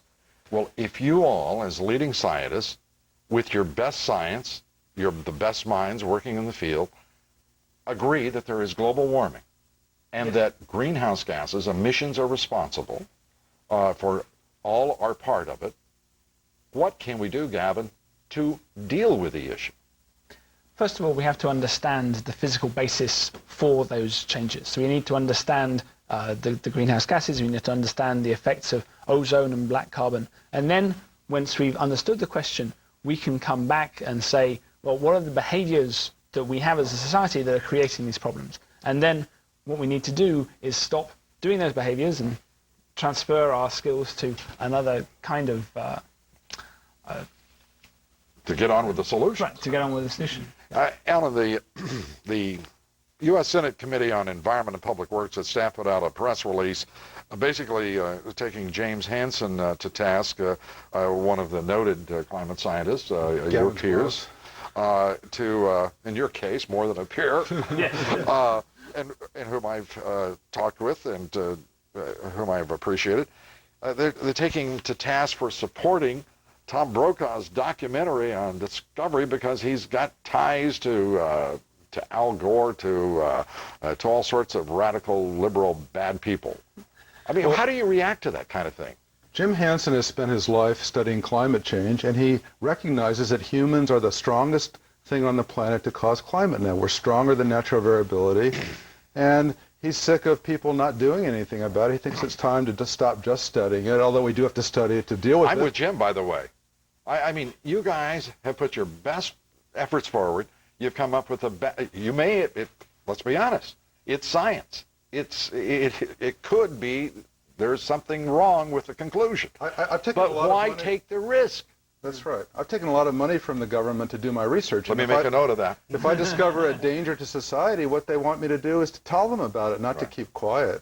Well, what are we going to do? Let's on this broadcast tonight, Lou Dobbs tonight, this broadcast decides global warming is caused by emissions. That discussion is over here.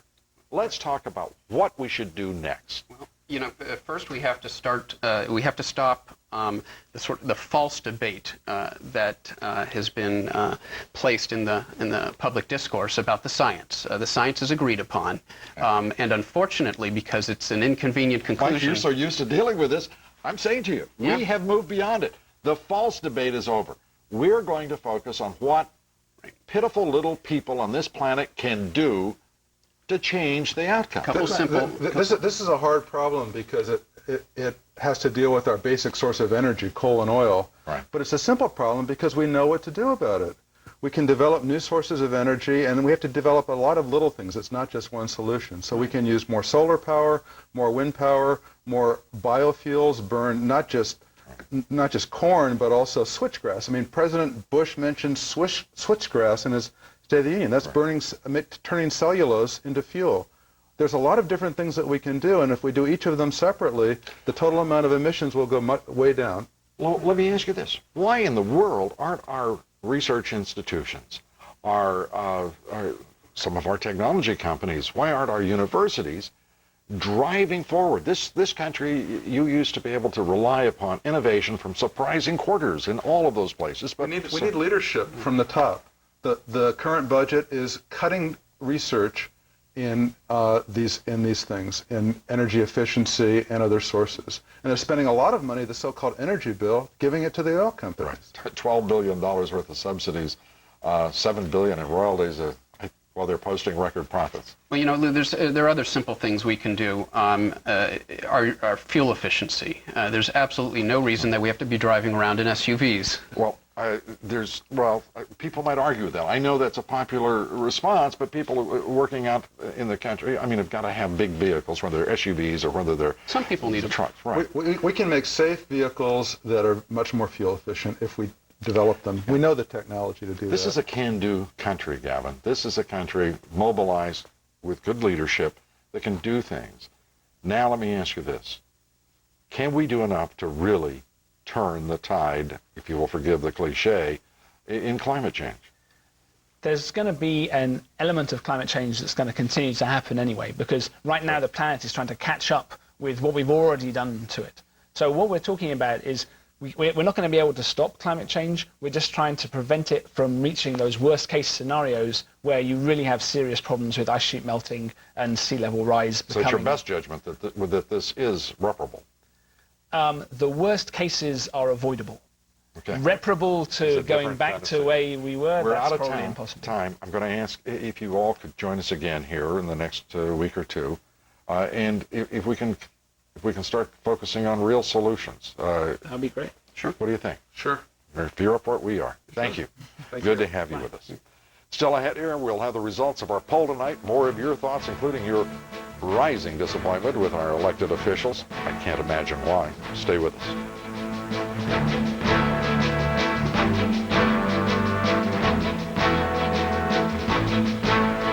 Joe's been my plumber for 6 years and was recently working on a drainage problem in my home. So I called him from work to let him know that I'd be a little late. Unfortunately, no one told Molly, my 3-year-old Papillon. Joe patiently paraded her up and down the street, sacrificing his time and dignity until her business was done. That's why he's the only plumber I'll ever use. Visit Angie's List for thousands of unbiased reports from members in your area. Borrow some experience at Angie's List.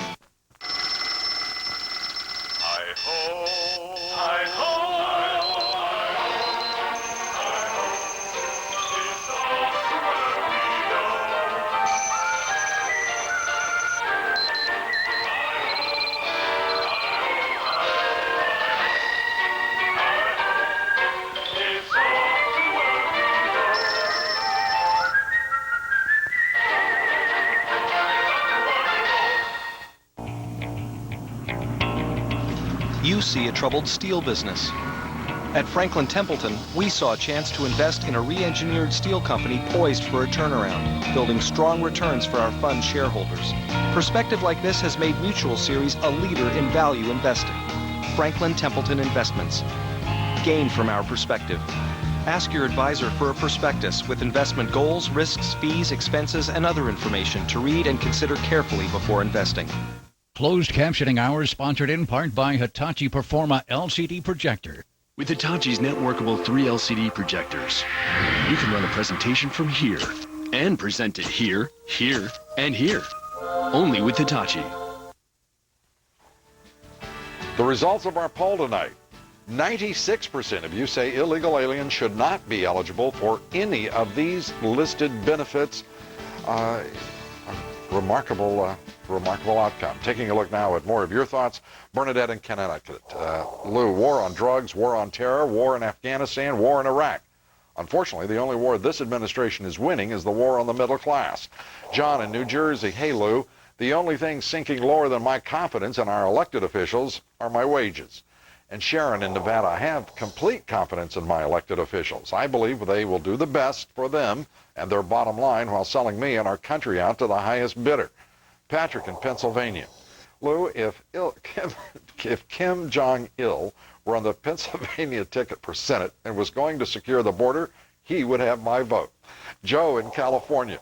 You forgot to say one thing about Fuad Ajami, our guest here last night, the author of a book, The Foreigner's Gift, a great American. And you're right. We should have added that as well. Send us your thoughts to LouDobbs.com. You'll receive a copy of my book, Exporting America, if your email's read here. We thank you for being